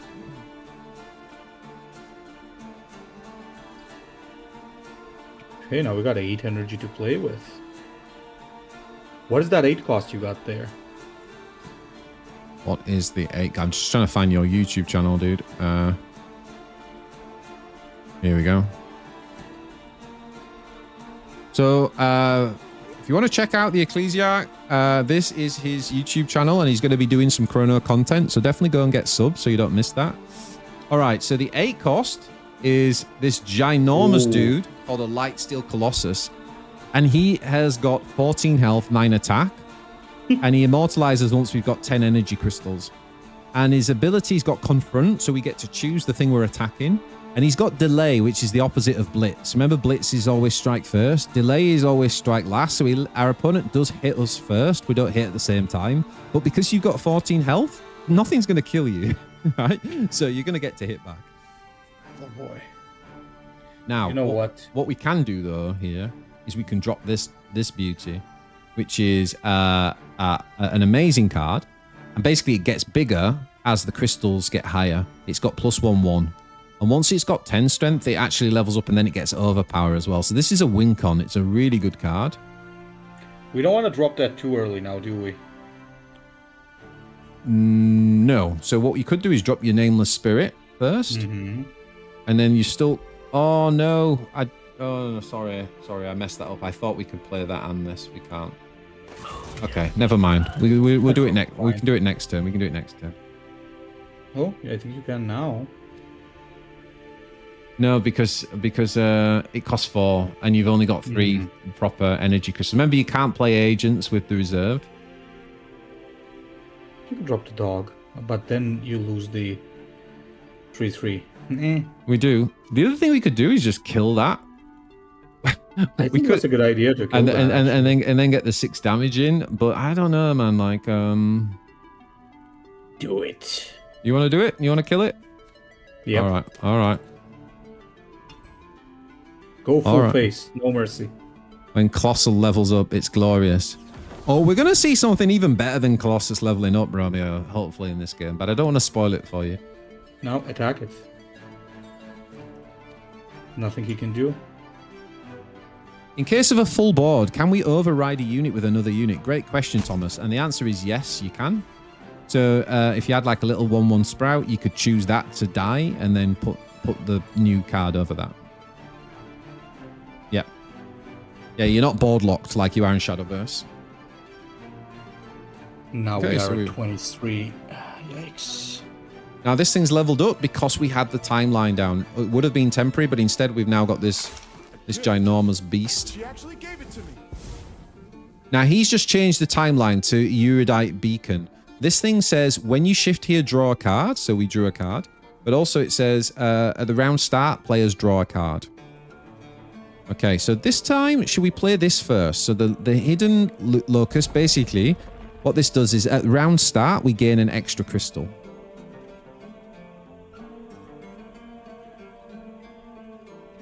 So Yeah, let's why just, not? So let's just skip the block. Yeah. And now should we drop the big guy? Why not? And he's a 7/7. Remember, once he gets 10 plus strength, he's going to immortalize. Hey, Stelmar! Welcome, buddy. Welcome. We got all the Wartforge gang here tonight. So we're going to pass. So we got no energy left.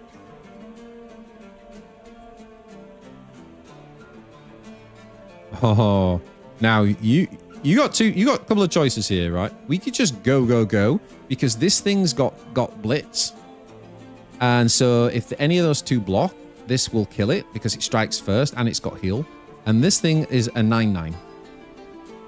However, the other option is we could drop Big Lad and hope that we get to swing. Yeah, drop that.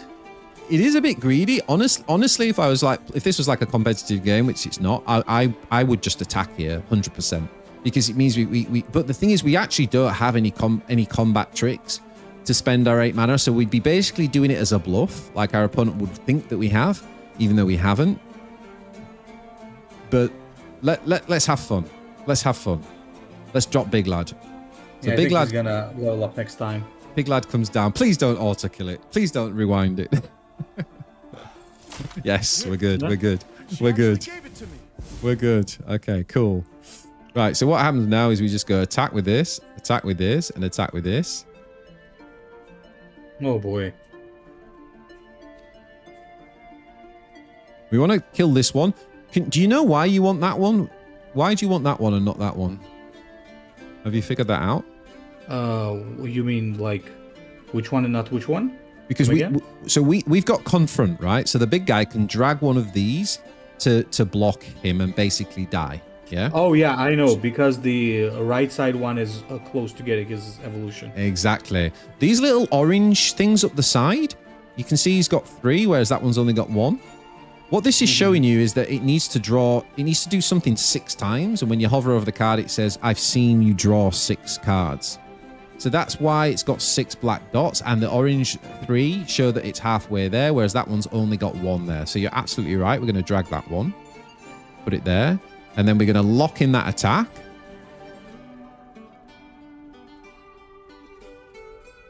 Don't know why he's not blocking with that one, but okay.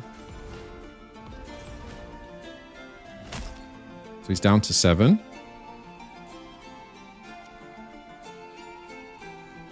End round. And at the round start, we're now up to 10. So this thing has just leveled up. And it's now got overpower. We're going to block with Big Lad.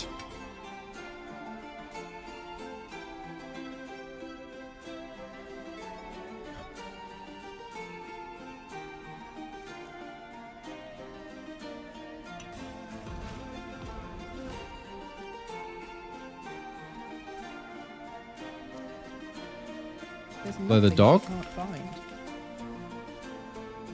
Oh, next turn the golem also levels up. Seriously, how did that get through testing? Play the other dog. These basically draw they draw little spells for us. They draw basically like a 1, 2, or 3 action from the deck. So we can play our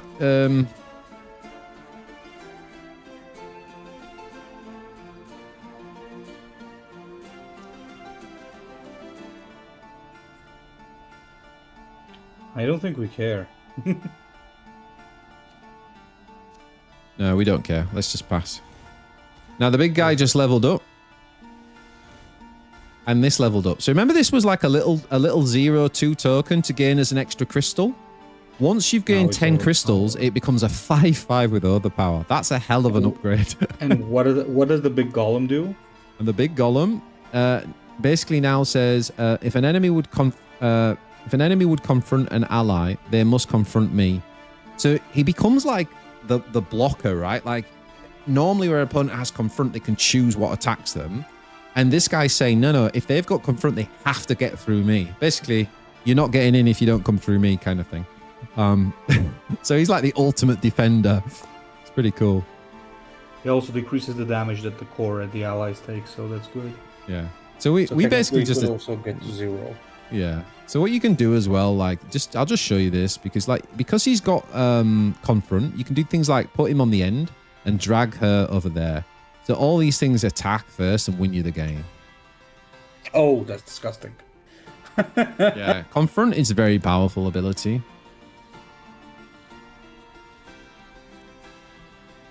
And that'll be GG.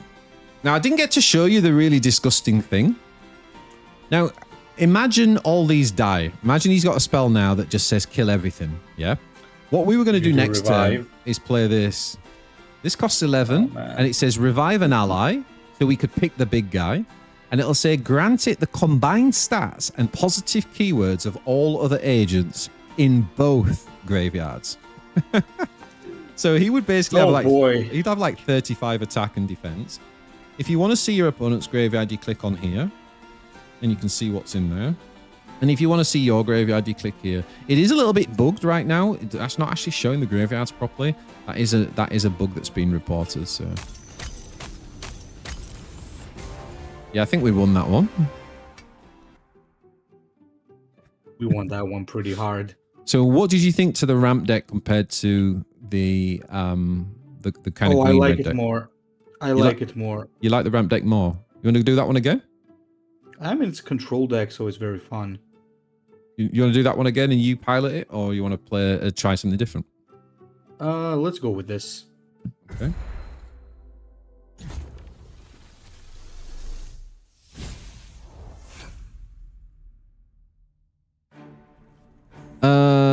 So Stelmar, this is the beta test. So there's a small batch of testers that are testing it. They free to play open beta comes out, we think, on the 9th. So the release got delayed by a week because of an issue on Steam side. Now you can see here, Ecclesiarch, that the Paradox Capacitator is another ramp card, right? So it says gain 1 empty crystal. Paradox gain another empty crystal. So potentially you can gain 2. So you kind of want to keep those. Get rid of that. Ooh, you got your Debris Collector. I really love this card. Oh, we got 2 Debris Collectors. What does the 1 energy do again? Remind me. It gives us the stillness, remember. the stillness thing. Okay. I think we should play it because he's played the 2/1. And by the way, do you know what this does? When it dies, it creates Star Siphon. Remember the one that refills our reserve energy, which actually we want. We want that, right? So that we can play these to get the free crystals. Yeah, so just drop the 1 energy. So this has worked out beautifully for us. Please attack. So we block him. We kill this guy, and he puts the timeline down that we want. Easy. Yeah. So next turn we can basically just ramp. Stelmar. Zwoxis, yo, would have thought that we'd meet here. Yeah, we're getting the whole gang back together. Do any of the cards have the ability to cheat out attack tokens on defense? Yes, they do, Thomas. Yes. It's called Surge. There's only a few cards, but I'll show you after this game. But yes, that is a very, very powerful card. And actually, I'm going to show you the battle pass that you're going to get for free. You're going to actually get a card that has that ability for free. It's one of the new legendary cards. Well, they're called lost cards. But anyway, back to this for a second. So what we can do, we just ramp, right? So we ramp. So we're on 3 crystals, guys, if you're paying attention. So next turn should be 4 crystals, right? No, wait, that was wrong. We were on 2. So next turn should be 3. Like our opponent's on 2. But you see how we've got an extra 1? That's blacked out there. Okay, we got a pass.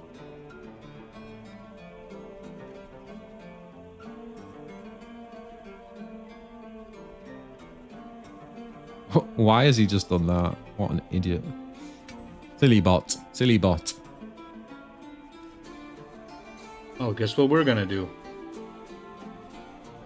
I'm back. Pirate just played his last HHL game. Feels bad. Yeah. Yeah. I know. Drop the skip and just then you drop the 2 energy ramp, the 4 energy one and the hidden locust or something. So remember, you've got another ramp. You've got another ramp card. You can play both. Oh yeah, I see where you're going. I see where you're going. So we're gonna get double ramp, basically. Yep. Now the other thing you can do now that he's done this, right, is you can actually play this because he's paradox, because he's put 2 guys down. So you actually just got 2 instead of 1. Did you see that? Yeah, so the enemy paradox also works for you. Yeah. Paradox just means 2 agents of the same from anyone on the board. So we just got +2 for that. Now the other thing we could do is we could actually play Return to Stillness, and that would give this guy +3/3, making him a 3/5, whereas he's got multiple guys. But we don't have to do that. We don't have to do it yet, because we're getting we get the token back, don't we? Maybe we should just save it, because we kind of want the refilled energy, right? Yeah, we do want that. Pass it. Okay, let's pass. We can afford to take a little bit of damage. Hey, Dave Mill, welcome, buddy. Good to see you. Good to see you. So we're playing some Chrono CCG, a brand new card game from the devs that were very, very passionate competitive tournament players in LOR and in Magic, and that's why the game's so well balanced and so compelling in terms of the gameplay right off the bat. And I'm teaching the Ecclesiarch how to play, and if you zoom up the chat, you should find the Ecclesiarch's YouTube. He's going to be doing some content if you want to go and check out his channel. All right, dude, so we're going to pass.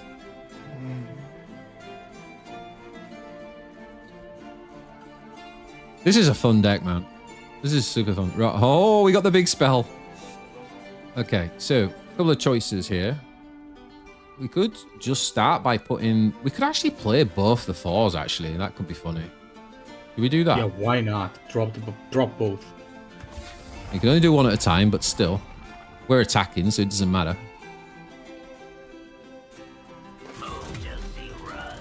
And the cool thing is, obviously, if these things die, that big 11 spell just gets even more crazy. Oh, this is a good card, dude. So what this does is it discards a card in their hand. Singularity is all like discard, and it discards this card and it heals the core equal to that card's current cost to a max of 5. So it's quite a good heal card. Drop the other 4. Yeah. And we might as well attack, right?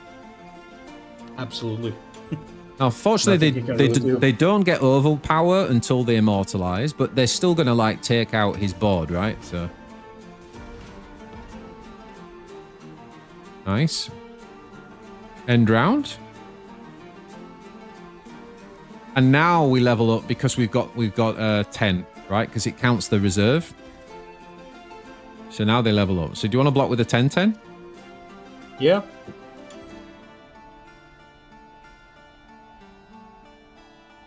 Yeah, I know, Stelmar. Who's playing, BJ or Teach? So I'm actually playing on the client, Stelmar, but we're kind of coaching Ecclesiarch through, so he's making decisions at this point. Okay, so here we go. We got 11. Okay, so there's like not that much we can do. Maybe just drop the golem. And that's pretty much it. Is that the best you've got? You're missing a trick here. So I'm going to teach you a trick here about the deplete keyword. This is why deplete is very powerful. So what we can do is we can play deplete now, right? Because if we do that and we put it on here, it basically means that this guy can't block. So you've got 3 attackers, but it'll basically mean he can't block. Now is it our priority to attack? Yeah, it is. Oh yeah, then it's game over. Now this is interesting. So look at this. We've cast a spell, and he's played a spell called Time Stop. Now, for those who remember Deny, this is like one of the most powerful spells in the game. It says clear the chain. Yeah. Now remember, because whoever plays last, the spell will resolve first. So in other words, this is going to go off first and it's going to clear the chain, which means that our spell won't go off. But what if we have another copy of that spell coming out? Well, absolutely. And would you believe it? Yes, we do. Mm-hmm. There you go.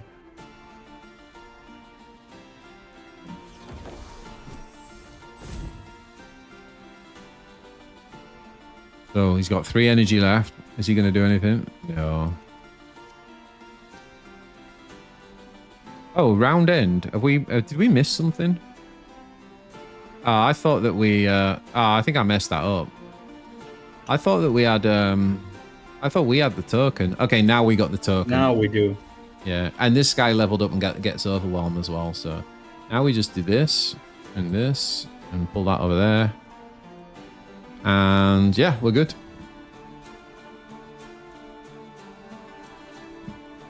Oh, it's game over. Resolve it. Yeah, that particular track, Stelmar, is not very good, and there's been a bit of feedback on it. But the music in general is really nice. Like the main theme is good, like this one. But that particular one, people have complained about a little bit. Yeah, right. So watch this. If I go to username, let's just change this.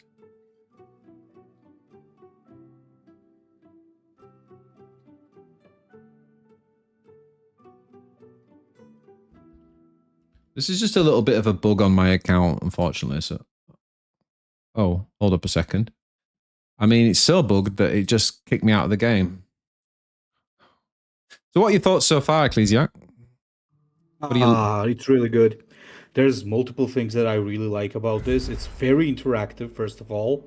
The main thing that usually bothers me in Hearthstone-like ones is that, like, there's a lot of stuff that's just not interactive, right? Either you have removal or you just lose.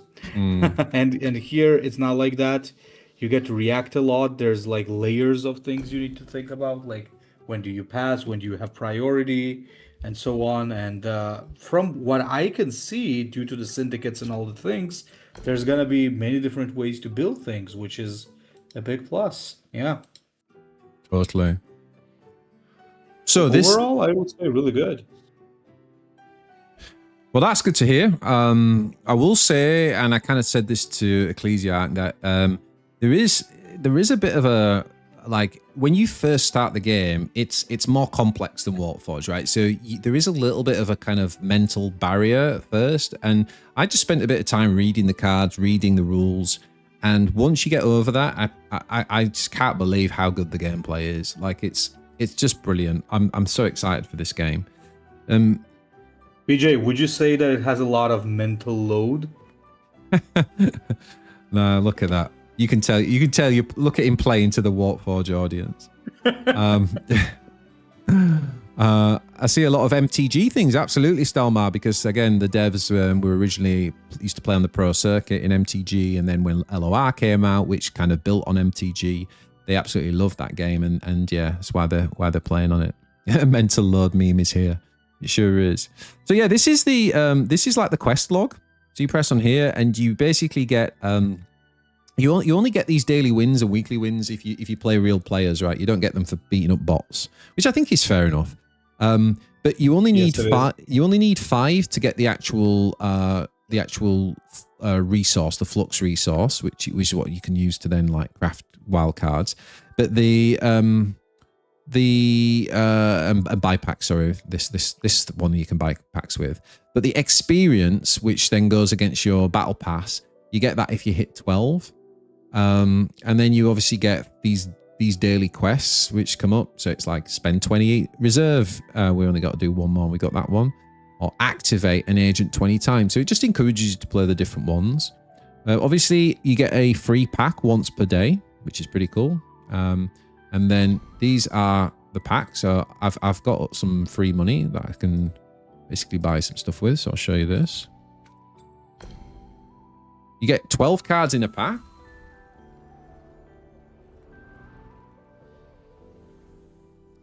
I'm loaded already. Yeah, so you get 12 cards in a pack. So you can see like these ones that are grayed out basically means that I've already got the full set. So instead it gives me one flux, and the flux is over here. And the flux can then be used to get wild cards, right? So I could spend. I've got 6,000 flux here. Bearing in mind, guys, this is a beta test. We got given like 60,000 crystals. Okay, it would cost me a lot of money to do that in real life. But 400 gets me a gold, so I could basically get a legendary for 400, and then that means I can craft any legendary I want. Now this is something that Warforge and Shadowverse doesn't have. Shadowverse kind of does in the form of vials, but Warforge never did, and it was used to annoy the hell out of me. But what this does is it allows you to craft any lost card that you want, right? So wild cards are very, very good, and you can use the flux to get it. Remind me again, what does the second thing do? The hourglass? So the hourglass can just buy packs. So if we go to packs, if we go to shop, so you can see on the shop, you can buy packs in two ways, yeah? You can use the in-game currency, which is that one, which we just complete in our missions and stuff. We unlock that. And we can also use crystals. And crystals you have to buy, right? That's what you spend real money on to get them. I'm sure there's some other ways where you get them, like on the battle pass or something. And then you can get like emotes. Oh, look, let's get an emote. Let's get an emote. Oh, no, we can't because I spent all my crystals. Oh, man. Tough luck. No, I'm gonna get the emote because I still have a few crystals. Oh man! Oh no, why did I spend all the crystals on actual cards? Card backs. Yeah. And then rewards. So basically, we have different passes, right? So this is the onboarding track. So when you start the beta next week, when you're free to play, you basically get the onboarding track. And you can see that basically, if I show you this, so the first one, Sprouts, it basically gives you a deck. It basically gives you a full deck. Okay, so you get all those cards. Now, I can't claim it now because I don't think this is live. Oh, Tia already claimed. Okay, maybe I did. Okay, cool. And then, oh yeah, there we go, claimed it. And then tier 2, you get 120 of those, so we'll take that. Tier 3, you get a free control deck. So they're giving away so much stuff, right? So tier 3, we can take that. Obviously, you'll have to you unlock this by playing the game. It's not through money, and also nothing is hidden behind it, right? So remember in Warforge when they used to have the new release and all the cards were hidden for a whole month, and it used to drive me and everybody insane. Nothing is hidden behind these. You're just getting them free. So more resources for level 4. Tier 5 gives you a few profile pictures to customize your look. Okay, let's do that. So you can come up to here. Now I should be able to change that maybe somewhere. Profile. I actually don't know. Oh, here we go. Yeah, that's pretty cool. Let's have that one. No, let's have the pig. I like that. Okay. So we can go back to collection. No, not collection. Rewards. So tier 6 gets you some emotes. Okay, good, because we didn't have any of those. Tier 7 gets us more resource. Tier 8 gets us more profile pics. Yeah, we got the dog. Okay, and then you get a tier ticket. So I think what they've done in the test is just like open it up for us. Now, the other thing that you get, right, is you get the beta season 1 track. Now, this is really cool. This is really cool because check this out, guys. So if you've gone and read the news on the website, you'll see that there are 30 cards in every faction, but they're releasing one new card per faction or per syndicate that wasn't available in alpha. So these cards weren't available to the pre-testers, these 6. 1 for each of the syndicates. And basically everybody gets this for free, right? So if you get the beta season 1 track, you'll basically get 6 legendary cards straight away for free. So I think that's pretty awesome. And then this is the one where you've got, like a standard battle pass where you can play it for free and you can unlock some of these for free and some of them you have to upgrade, right? So if you buy the battle pass, basically you get extra stuff, but there is still like a free battle pass you can do. That's basically what that's showing. And you can see you've got wild cards in there. There's a legendary there. Look, there's like emotes and stuff, profiles, and a card at the end. So yeah, so I think that's pretty cool. And then obviously you've got drafts. Have I actually got a draft ticket? No, I haven't got a draft ticket yet. So yeah.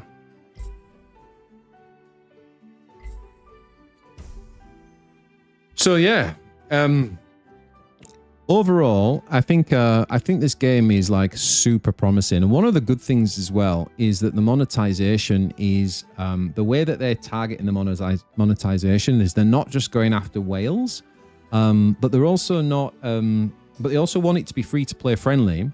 But the good thing is, like, they don't have the overheads, right? If you think about these games that have been really free to play, like Gwent and LOR, we're talking about Riot and CD Projekt Red. These are 2 of the biggest game developers in the world, right? So you think about the overheads involved in that.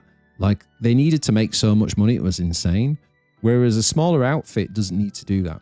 And the other thing they're doing is they're trying to basically, the things that they're offering for money, they're basically offering at kind of like a reasonable rate, right? Like they just want, instead of charging you like 30 quid for a skin, they're like, well, we'll charge you 8 quid for a skin, and like, then you might buy 5 of them type of thing. And they just want you to spend like 10, 15 bucks on a battle pass and they want it to be worth your while. So I just think that when I spoke to some of the guys behind it, that their thinking on it is like, complete, like if it was my company and I was doing it, this is exactly how I would target the monetary side of things.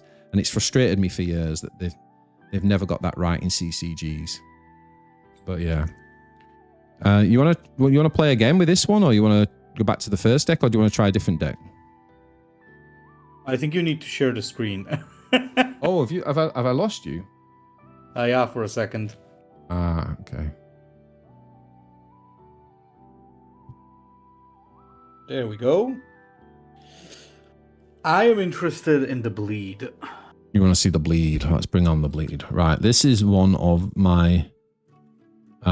this is a pretty insane deck. Let's do this. Okay, this is super powerful. Because Torrent is the bleed timeline, and it's one of the most powerful. Okay, so what I'll do is I'll walk you through it, the first one, and then you play the second one, okay? So what I'm going to do... something like this. I want to keep that.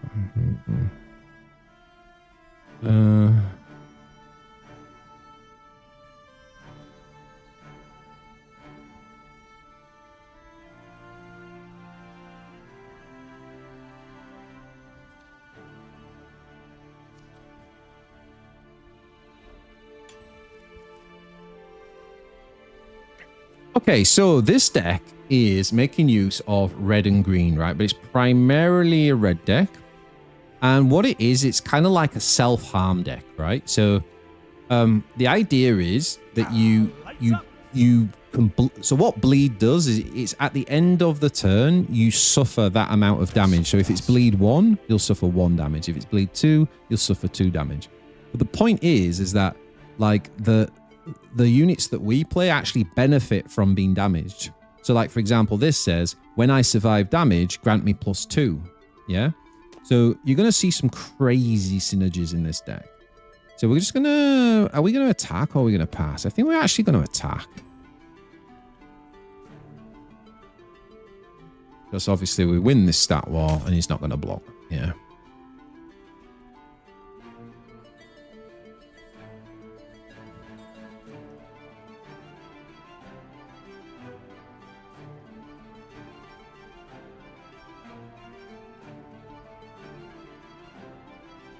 So just to clarify the divers, you have 40 cards in a deck, but 2 of them are diver slots.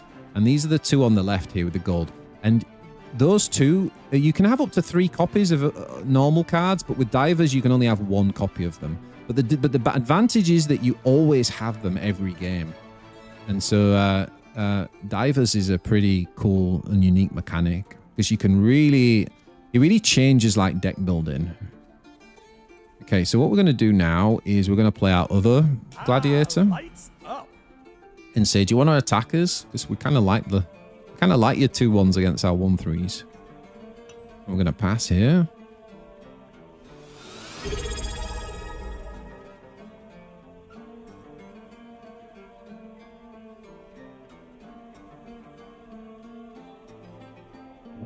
Yo, Tester, thank you so much for the Prime sub. Much appreciated, man. Should have my Twitch alerts on, right? Let's do that. Okay, Twitch alerts are on. All right, what I'm going to do here, Ecclesiarch, is just attack with both of these.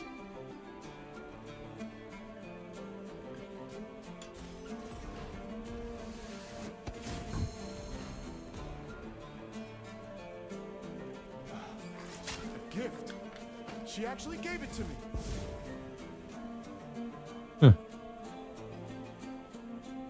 We're just going to pass. So he's shifted the timeline to Eurydice. So basically, we draw 1.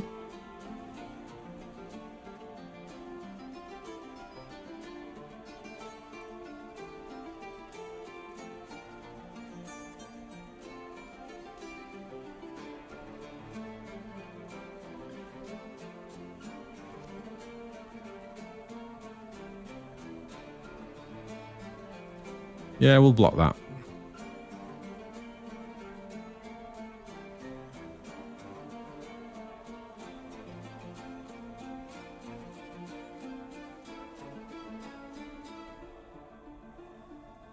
Yeah, they're always in your starting hand.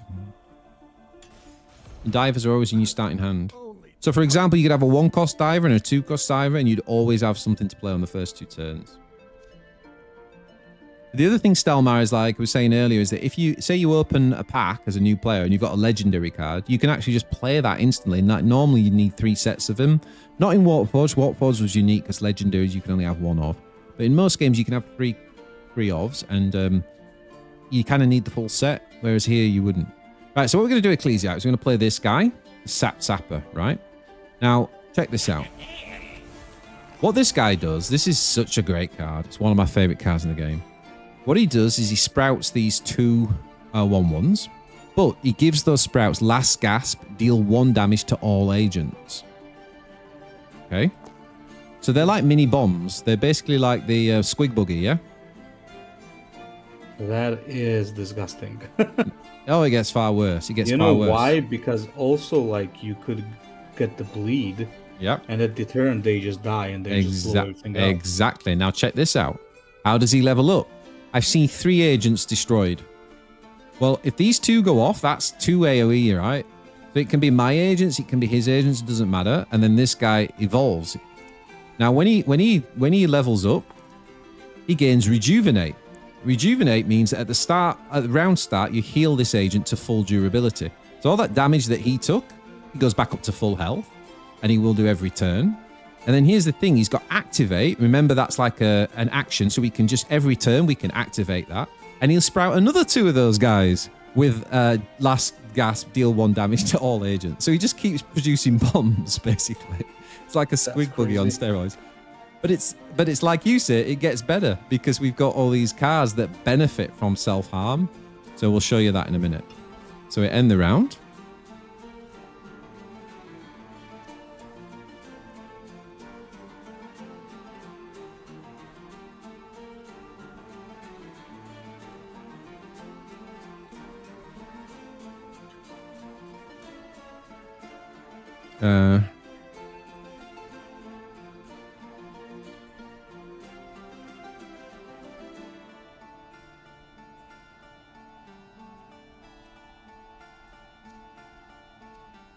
Well, I guess we just attack first.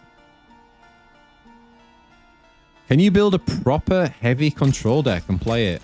There absolutely is, my friend. There absolutely is. There's multiple control decks, and I've got some good ones that we could play. They're just a little bit more complex. I'm not sure, but we could try a control deck if you want, Ecclesiarch, after this. You know I love control decks. Yeah, I did share one with you earlier, didn't I? So maybe we could play that one. Okay, so we got a few options here. Now, if we play this guy, he's going to give everything bleed. Do we want to do that? And he's got rejuvenate as well. Sure, let's just do this for fun, because you're going to see some crazy stuff in a minute.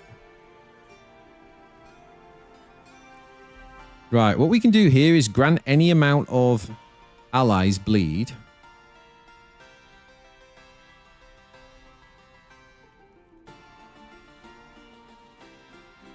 And then we can grant that to an opponent. So this thing already has bleed 1. We don't need to, right? Because this thing's now got bleed 1. So this guy here, the Red Reaper, when he came down, he's a legendary card. He gave everybody bleed 1. So that's what this little red marker is. So at the end of this turn, everything that's got bleed 1 is going to take 1 damage, guys. But as we know, these 2 little seedling bombs are going to deal 1 damage to everything when they die. So that becomes like 3 AoE, right? Which means that's going to die, that's going to die, that's going to die, that's going to die, and that's going to die. And these 2, this thing's going to level up. And these 2 have both got rejuvenate then. So they're going to go back to full health. Sound good? Sounds too good to be true, but it does work. Right, watch this. This is what I love about this deck. Here we go. So this guy levels up now. This guy levels up because everything's just died. Only darkness. No, man. Bombs away. So this is like, right, and then he goes and plays deal 4 damage to this. Yeah, sure. That's Deal 4 damage useless. to it. We're about to rejuvenate, mate, and go back to full health. So off you go. And then we've got 6. We've got 9. So what we're going to do is play our other.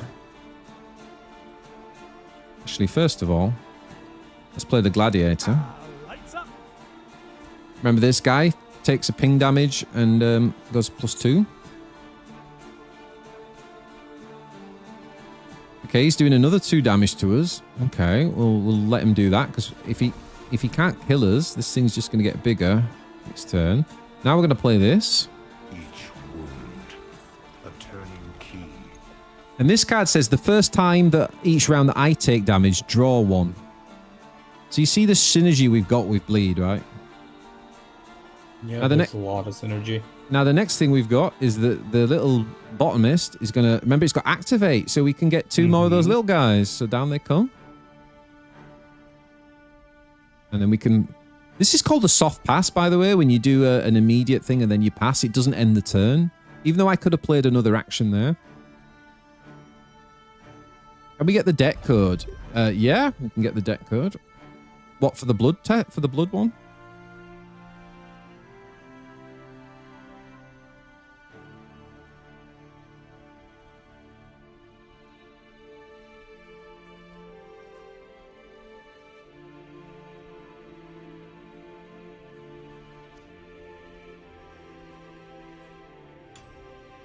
So we're just going to pass.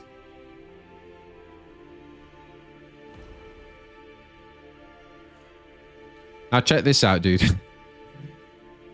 We've got this spell. It says grant all allies fervor. Oh, and no. And then it says deal 1 damage to all agents. Now, if it was... if we had breakdown 15, it would deal 1. It would basically deal 1 again. Breakdown 15 means we're down to 15 health, which we're not. We're down to 20. We're at 20 still. So we'd only get the 1. But still, let's do it. So it's going to deal 1 damage. And it's going to give everyone else +1. Oh no, he used the chain to block it. Oh, we got another copy of it. We have got another copy. We have. This is true. What is he casting? Oh, Radiant Channeling. So that's going to do not enough. So go for it. In fact, it does nothing, but it does change the timeline. That's fine. So now we're going to play our other copy. Get the +1 again.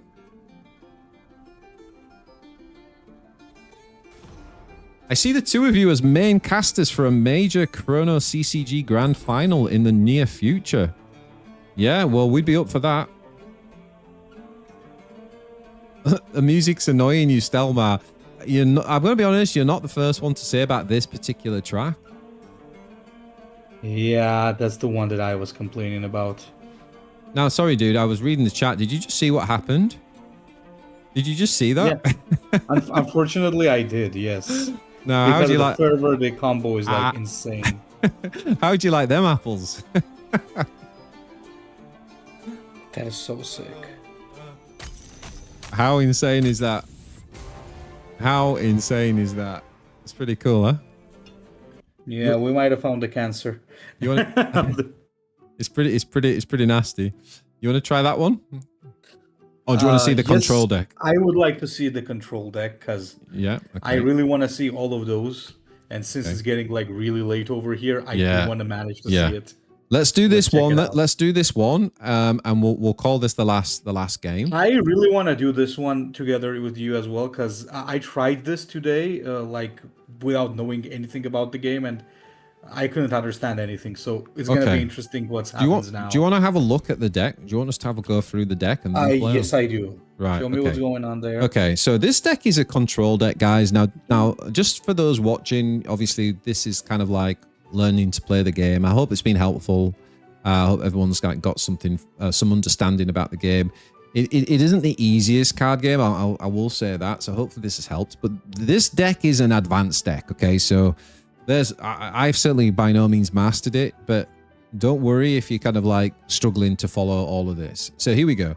So the egg tender, we know what the egg tender does, right? It can activate every turn, and it can give flourish, which is +1/+1 to the next unit that we play. The brain dead bouncer, you've come across this card now before, which again, it has great stats for a 1-drop, but it does decay, and that means it would die when it goes down. Decay is -1/-1 at the at round end, it says. But the thing is if you've got the Voiceless Sky, remember that's the +3/+3 timeline. If that is up, which is purple, purple's syndicate's called Silence. That is Silence's timeline, right? So if we get Voiceless Sky up, then instead what it does is at the round end, this thing would level up. And when it levels up, it then says that when it decays, all enemies decay. So it becomes like an AoE bomb. Yeah, makes sense. Bit like Bleed almost, right? So, however, I want to show you a little combo here. We have this spell, this 3-mana spell, which says an enemy decays twice or an ally decays twice and you draw 2. Oh. So you can play that on the bouncer, right? When he's up to 3, you can play that on the bouncer, and basically you draw 2 cards, and it's a 3 AoE board. You kill the whole board. You see what I mean? Yeah, and you still get to draw a card. And you still get to draw 2 cards. Draw 2 cards if you play it on your own thing. Nasty. Yeah.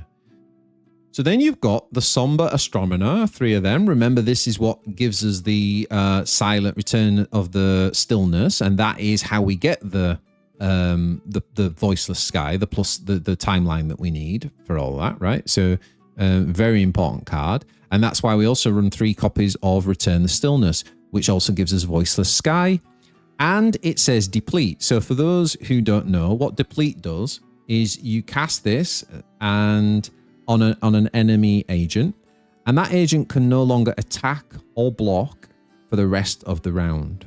Okay, so think about that. If you play something and deplete their blocker, suddenly your attack line, you've got more bodies than they can defend against, so you can start to threaten lethal. So, or if they've got like a big unit and then they develop the board before attacking, you deplete the big unit and it now can't attack, and they miss their whole attack with it. So deplete is actually quite a powerful ability. Okay, but you're going to see even greater synergy than just preventing a unit with deplete in just a second. So the next up, oh shit, next up you've got Nameless Spirit, which I just actually got rid of one for some reason. So let's put that back in. So Nameless Spirit, it says that this is another temporary card. So it means we play this agent, guys, and at the end of the round, it would die. That's what temporary means. It would die at the end of the round. I remember this one. But this thing has Siphon, so whenever you attack with it, it heals your core by however many damage it does. So if it attacks with 3 attack, then it would heal your core for 3. But it says when I would be destroyed, which obviously being temporary, it would die at the end of the round. It says if I see Voiceless Sky, so if the Voiceless Sky, again, the +3/3 timeline is active, instead of dying to temporary, it says instead heal me to full and I immortalize, and then it becomes that permanent card that is on the left there, Kayla the Vanished, which is a 3/2 with Blitz. Remember, Blitz means that you strike before your opponent, so if you're attacking, you'll kill the thing before it can hit you back, and it still keeps Siphon.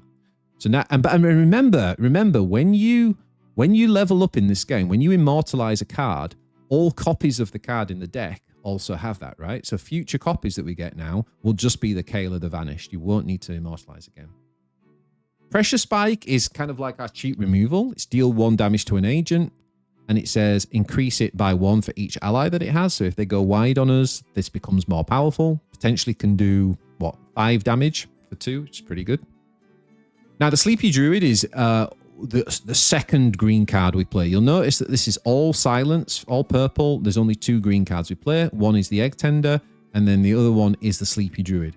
And there's a really good reason we play Sleepy Druid, because this card, you want to get it down early, and it says activate, an agent flourishes. Okay? Now, flourishing has got massive synergy in this deck. So remember that is +1/+1. And it also says immortalize if I've seen allies flourish 4 times.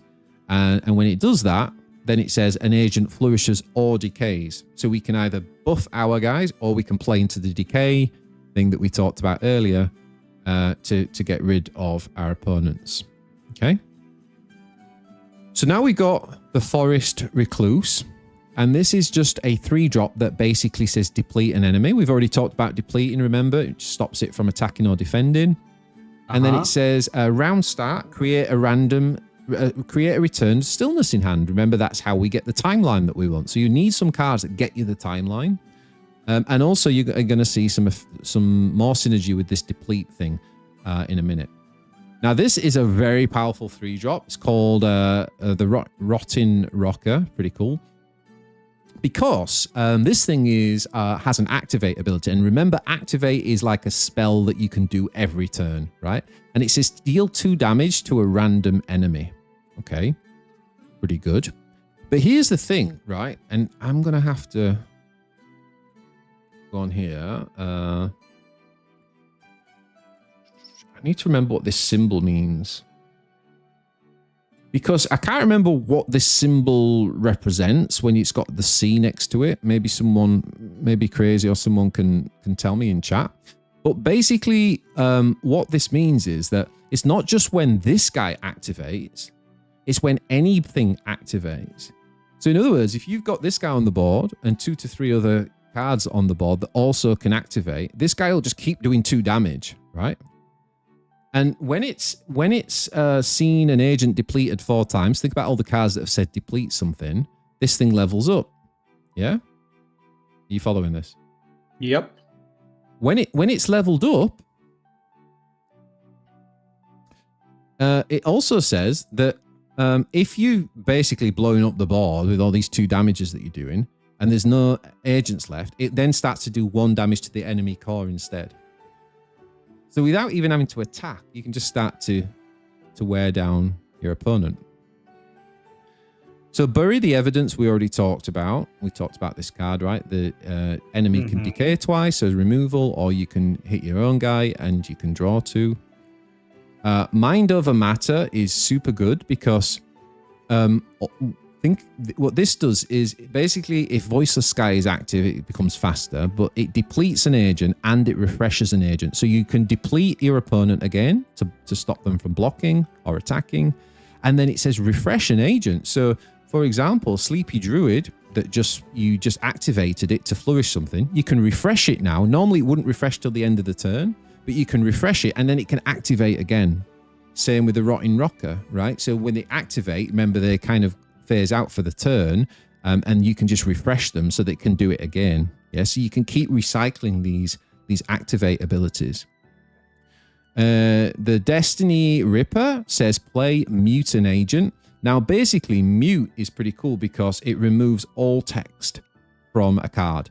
It's like silence, right? It's like silence, yeah, and it's permanent, right? It's not just like this round; it's like permanent. And any strength or durability buffs that they had as well, they come back down to basic. So Mute is a very, very powerful ability. And you can stop enemy confronters or enemy overwhelms, right? Like Mute is a well-timed Mute can be game changing. Now this is an important card. This is one of our win cons. It's the telepathic scavenger. So this thing has overpower. No, it doesn't. It has overpower when it levels up. It says each time an agent depletes or I flourish, so it's going to get +1/+1. So it's just going to grow and get bigger. And it says if it's seen agents deplete 4 times, which we've seen all the deplete stuff in here, then it basically gains overpower, right? So it's just going to keep getting bigger and it's got overpower, right? So obviously it's going to get pretty scary hitting our opponent and finishing them off. And then this is such a cool card. This is the sensory deprivation card. Now, pod, sorry. So what happens here is you play the card and it says, when I phase in, deal damage equal to my strength to the weakest enemy. Now, think about all the ways that we can buff this guy. You remember things like the Sleepy Druid that says an agent flourishes, so the pod gets higher strength. We got the Egg Tender, which gives flourish, so the sensory pod gets higher strength. And so this thing just keeps getting bigger. And then what it's got an activate ability that makes itself flourish, and then it phases. Now phase is such a powerful ability because basically what happens with phase is it stays on the board, but it kind of goes into hiding. So unlike deplete, where you just can't attack or defend, if you've phased, you can't even be targeted. For all intents and purposes, it's just hidden. It just can't be seen, but it's still on the board. And what happens is at the end of the turn, you phase back in. And the ability says, when I phase in, I deal damage equal to my strength to the weakest enemy. So this is like a control tool because it just keeps... What's that Necron that just kept going into hiding every turn and then it would come out and hit something? Then the Obsidian Destroyer. Exactly. It's kind of like that in a way, right? It just keeps hiding and then it just takes something out and then you phase it out again and all the while it's getting bigger, by the way. So it's just getting bigger and bigger and bigger. So it's being able to take out bigger units. It's a very, very cool control unit. Next up, we got the Paradox Plague. And the Paradox Plague is AoE, basically. It says an agent decays once for each timeline on the timeline stack. I remember. You told me there were things that... Yeah. So even if it's like there's 6 timeline stacks, but it's the same one that you just kept doing. You just kept putting your silence one down. That would do AoE. That would do 6 damage to something. But here's the cool thing. It says paradox. So remember, if there's 2 of the same thing down, it basically does that to everything. So it becomes AoE. Yikes. Do we have Makari in the game? No, we don't have Makari, Stelma. Hey, Entropy. Not yet. And then I do remember the leech. And then last but not least, you've got Spirit Lament. And this is one of the big win cons. This is the one that says revive an ally, and grant it the combined stats and positive keywords of all agents in both graveyards. Yo! J4, thank you for the follow, my friend. Welcome to the stream. So yeah, dude, what you end up having is just like these massive synergies between deplete and like phasing in and out, and then depleting in and then depleting out, and then just boosting with flourish, so things are getting bigger, and you just end up like controlling the board and chipping away, and then obviously you either go over the top with Scavenger, or you play Lament and you just get a giant dude that just wins you the game. So you ready to give it a go and see it in action? Let's go, because I'm excited to try it now after actually understanding how it works. It's really not an easy one, this. I do apologize for people trying to get their head around it. BJ, the thing that separates you from other TCG streamers is your passion. I really feel that you truly feel these card games and do it for pure pleasure. I generally hope your channel explodes. Well, thanks, man. I really appreciate that. I mean, I did get into streaming because I'm very passionate about the games, and actually the Ecclesiarch is one of the reasons, one of the inspirations for me to start streaming, because I told this story many times, right? But I was looking for content for Warpforge, and the only channel I could find was Ecclesiarch, and that's kind of how it all started, really. It was already so long ago, man. I know, crazy, yeah. Crazy. Get rid of the skull. Oh yeah, let's get rid of that. I think we're gonna keep. Do I want 2 lots of that or just 1? I think I just want 1 lot of that. Okay. Oh yes, we got the sensory deprivation pod. That's what I was looking for. All right, this is gonna be fun. So do we just pass here? But I mean, oh no, we play this one, right? So we play this one and get ourselves the, because what we're trying to get is the access to the timeline, right? Mm-hmm.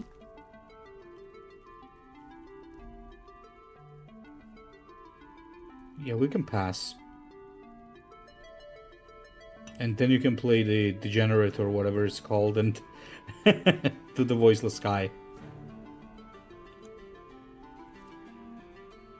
Well, he's going to attack first, so I'm going to skip that. Mm-hmm.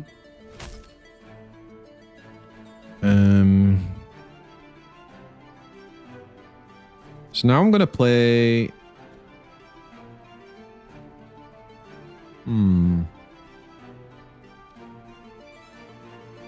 That also works, actually. Yeah.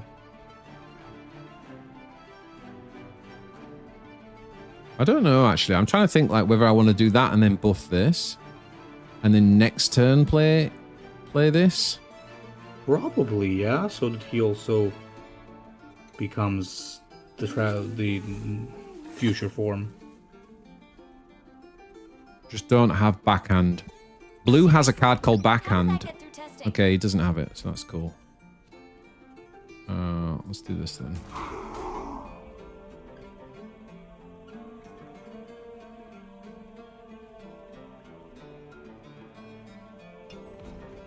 So this thing decays every turn, but what we need to do is deplete an agent. So look, we can deplete an agent now, so we can deplete like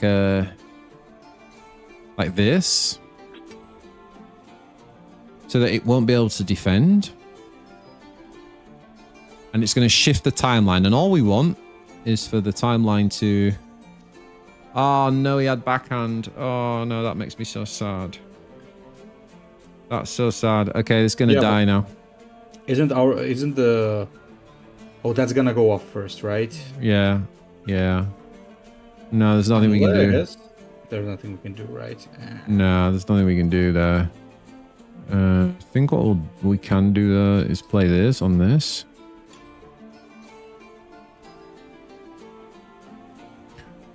Yeah, so the stack, when you're playing the spells like this, guys, remember that the one that goes last, the one that was played last will go first. So when you play a spell, you're at the bottom of the stack, and then you keep counting each other, and then it resolves with the top spell going first. In other words, the one that was most recently played will go first.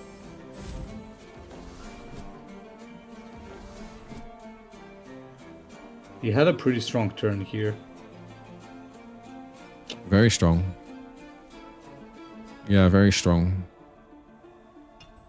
That did not go how we were hoping. I'm not gonna lie. I think we're gonna... Do we need to block that? Yeah, with that, probably. Let me shift.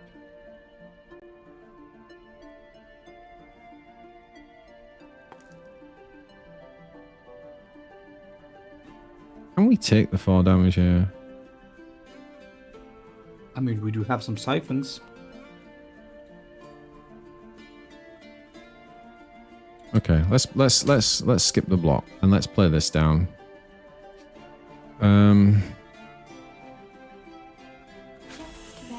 Oh no, I forgot to do that. I forgot to flourish. That's fine. We'll get used to it. Seriously, Mistakes were how made. did that get through testing? I think I'm actually going to put that on an agent flourishes. I'm actually going to put that on this.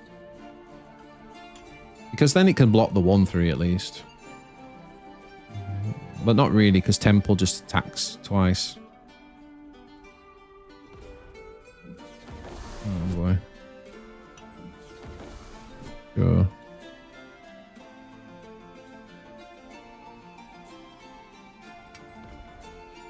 Okay, so we get the attack token, right? So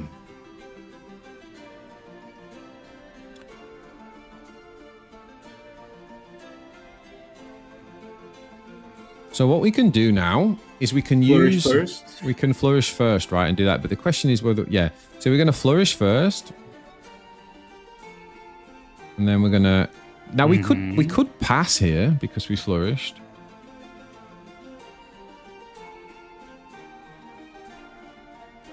So this is a soft pass, right? Because we did get the chance, because that counted as immediate. We did get the chance to play our card down. But because we want him to go first, and thank God for that, because he would have used this on the sensory pod. This rewinds a unit, so it basically puts it back into hand. So that was quite an advanced tactic in a sense. Okay, cool. So that comes back to hand. Not that bad, because we actually can get another stillness when we play this. Yep. So it's actually pretty good. And what we are going to do is play our 5-drop now, which is obviously going to get the buff to strength. And remember, it deals damage. It deals its strength in damage. You could also flourish it again with the druid, right? Correct, Amondo. So let's flourish this again.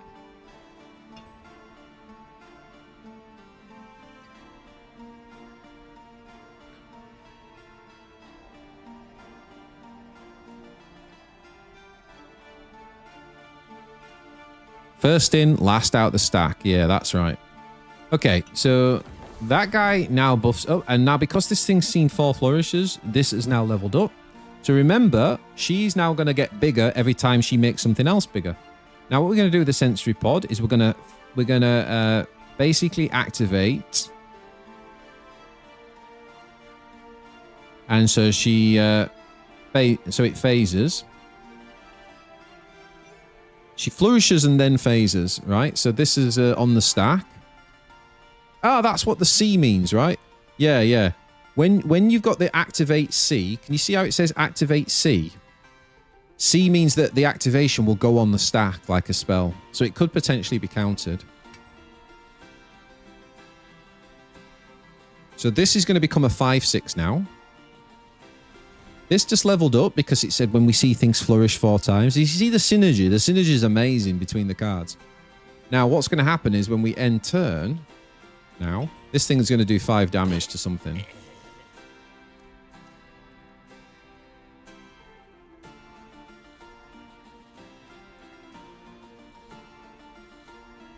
Now, dare I risk the pod here? Dare I risk it? Or do we just take the damage here?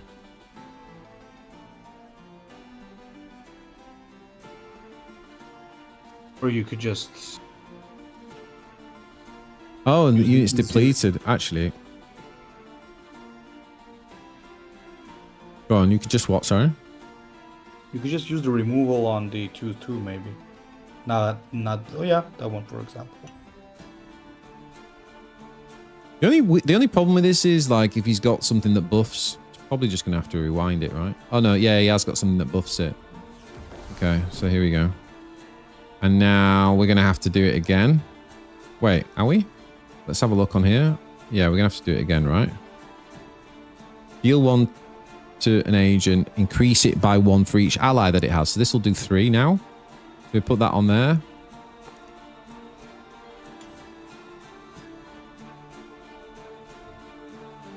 And that should kill it, right? He's going to rewind it now, probably. Yeah, he's going to rewind it. Very well played. This bot is doing very well.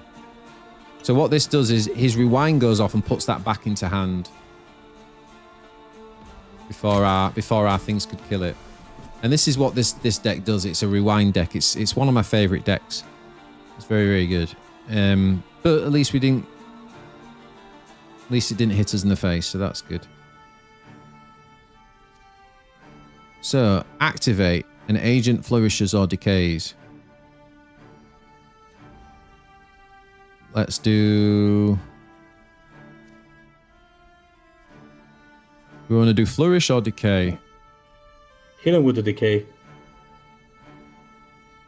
Actually, no, flourish the orb. Yeah. Because what I haven't shown you yet, my friend, is when this thing levels up, it says that I deal the damage equal to my strength to the weakest enemy and the enemy core. Exactly. So we're going to just start hitting the core with it. So you don't even have to attack with this deck.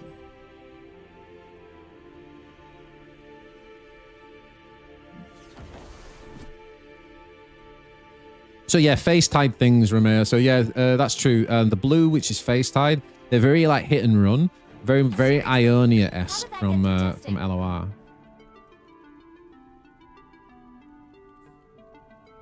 Okay, so we can just drop this now. Get another stillness. But don't forget, it's not just a stillness; it actually does deplete, right?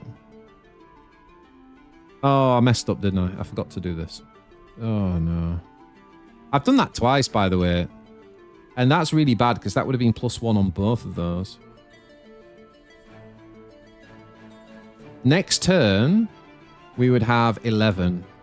If we carry 3 over, we'd have 8 + 3, which is 11, so we could actually play the Spirit's Lament. I don't know if there's actually anything in the graveyard, though, worth doing. Right, check this out. So first of all, we're going to do activate with her. Actually, remember to do it this time.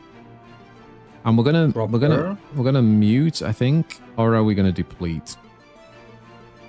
Just mute the Ari. She is going to get bounced, though. That's the thing. And also, she can still defend. But you know what? No, I think you're right. Let's mute it.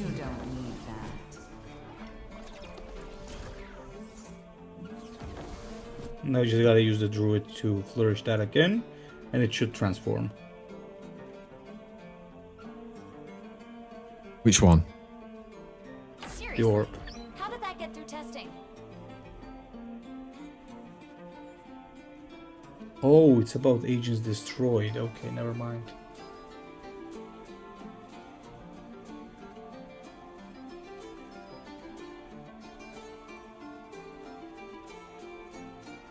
Yep, so we're going to flourish this because we want to get to the point where obviously it's going to do damage to face, right?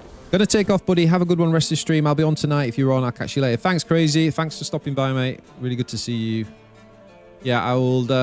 I know our time zones are madly off, but I will definitely try and catch your stream. If not, I will watch it tomorrow. And I'm still looking forward to the YouTube tournament games as well, dude. Okay, here we go.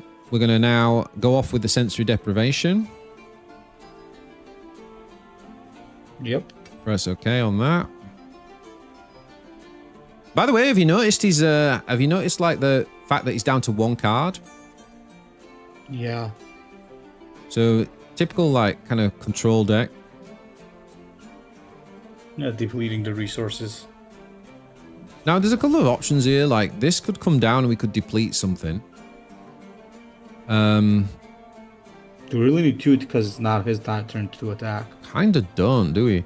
What we could also do is use this though, Mind Over Matter, which says that you deplete an agent and then you refresh an agent. So we could actually refresh the sensory, which would mean that its phase is in. So it would actually refresh. Oh no, it removes depleted status. Sorry. Right. Wait, hold up.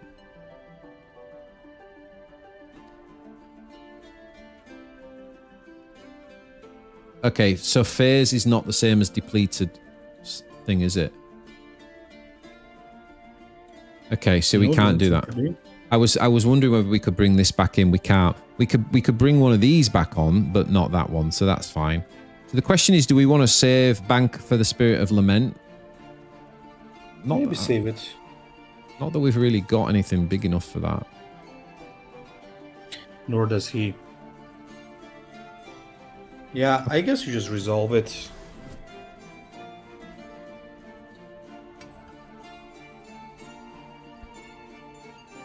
So you notice how we've just not attacked all game?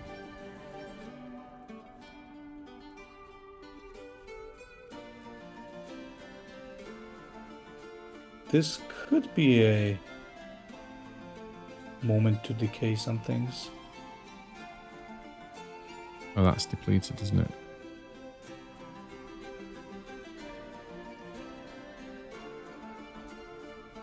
Have we got anything duplicated down? We have. We have.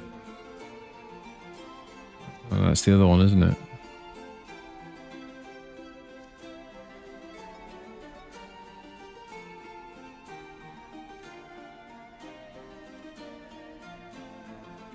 Yeah, that's good enough.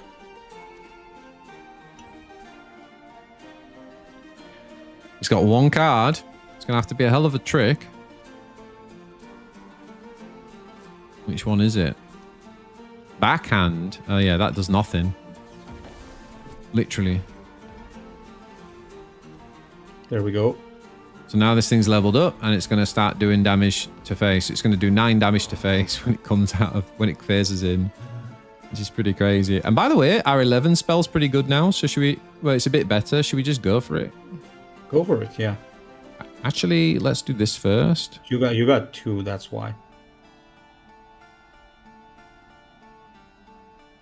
And get the yeah, maybe get that. Because he'll decay the board, right? Mm-hmm. So we got a 13-19 that is going to level up in a minute. So end round.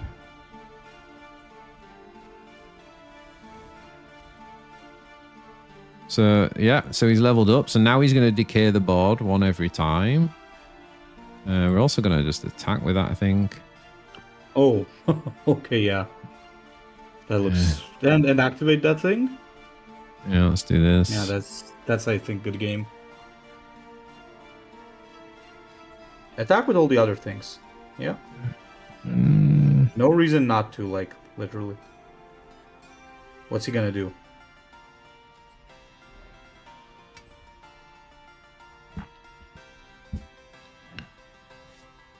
Yeah. GG.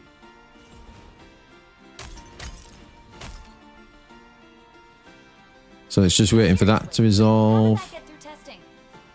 And now he's dead. Oh, look at this as well. Agent decays once for each timeline on the stack. Oh, there's... Wait, that looks bugged. I don't know if how many there is actually is there. That could AoE as well. And also this thing here where we decay ourselves. You put it on this now because it's so big. Then you just draw. So Isn't this he how you gonna get die your- this turn? Should do, right?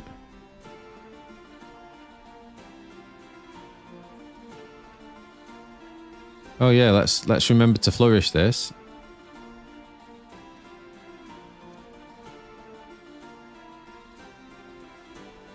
Or maybe we can't because it's phased out.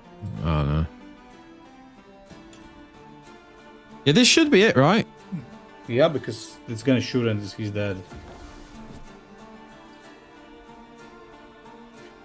And then after this game, we'll call this the last game, but I'm going to ask you for your thoughts just in terms of like what you think in terms of how this compares to other games, what you like about it so far, what you're kind of worried about or you got questions for, and then we'll call it. Okay, so I think we just basically... Yeah, just end the turn. We just end it there, right? Oh, yeah, there you go. 10 damage from that. Yeah, this is an interesting one, but this is definitely advanced because, well, you know, And we only had to. it's, You only it's only not had, the Ooga Booga. no, and you only had to attack once. We only attacked once. We only threw something forward once in that whole game. Pretty crazy. So anyway, that's Chrono, my friend. So like I say, you got to get kind of like get to grips with everything and whatnot, and you're better off playing some of the simpler decks first, I think. But there is a ton of variety. What are your early thoughts then? What do you like about it? What are some of the kind of as a new player questions? Just to give you a couple of thoughts before we call it a day, I don't really have many questions as of now because still really new to it. But I definitely like a couple of things. A, it's very different. Two, it's really interactive. And three, it's also that it will probably have a lot of ways to play because all those syndicate combinations and things like that. So yeah, I'm definitely gonna be doing some content on this for sure. And yeah, maybe down the line I'll be able to voice my thoughts and concerns a little bit better. Yeah. Good man. Okay, so for those watching, I'm just going to post the Ecclesiarch's YouTube channel in the chat. Definitely go and check out his channel. Give him a like. He's going to be doing some Chrono content, and I'll get you to maybe share that on the Discord as well, Ecclesiarch. Go over to my YouTube. I've got a video on there about the different all the different syndicates, and also an overview of the game. So definitely check those out. We're going to be producing a lot more content for the game, and yeah, it's been great to go through it with you, Ek, and I'm really looking forward to seeing what you come up with as well on your channel. Yeah, thanks for having me, man. It was a blast, and for sure I'll be seeing what I can do about that. Awesome, man. Well, guys, thank you so much for joining tonight. I really appreciate all the support, and looking forward to bringing you some more content. Hopefully, some live streams, as well as obviously my main stuff, which I do on YouTube as video content. I'll be doing deck guides. I'll be doing meta reports. We'll be really getting into it, and who knows, maybe there'll be a podcast down the line as well. All right, guys, thanks for hanging out. Take it easy, and ciao. Oh, who are we gonna go and let's go and raid someone? I always forget that bit. Let's go and raid. Who looks raidable? I wonder if Crazy's on. Let's have a look. Or Chokatui. Let's have a look. Have we got some more Chrono for you guys? Let's have a look.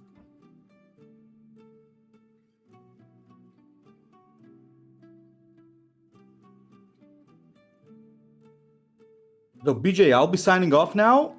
Thanks for having me once again, and I'll be updating you on my next content then. Absolutely, my friend. Have a good one. Thanks for hanging out, dude. See you now. Have a good one. Okay, guys, it doesn't look like there is actually more Chrono on. I didn't know if Crazy Killer was on yet. I think he's on a bit later. So I'm going to sign off. Thanks for hanging out, and I'll see you guys in the next one.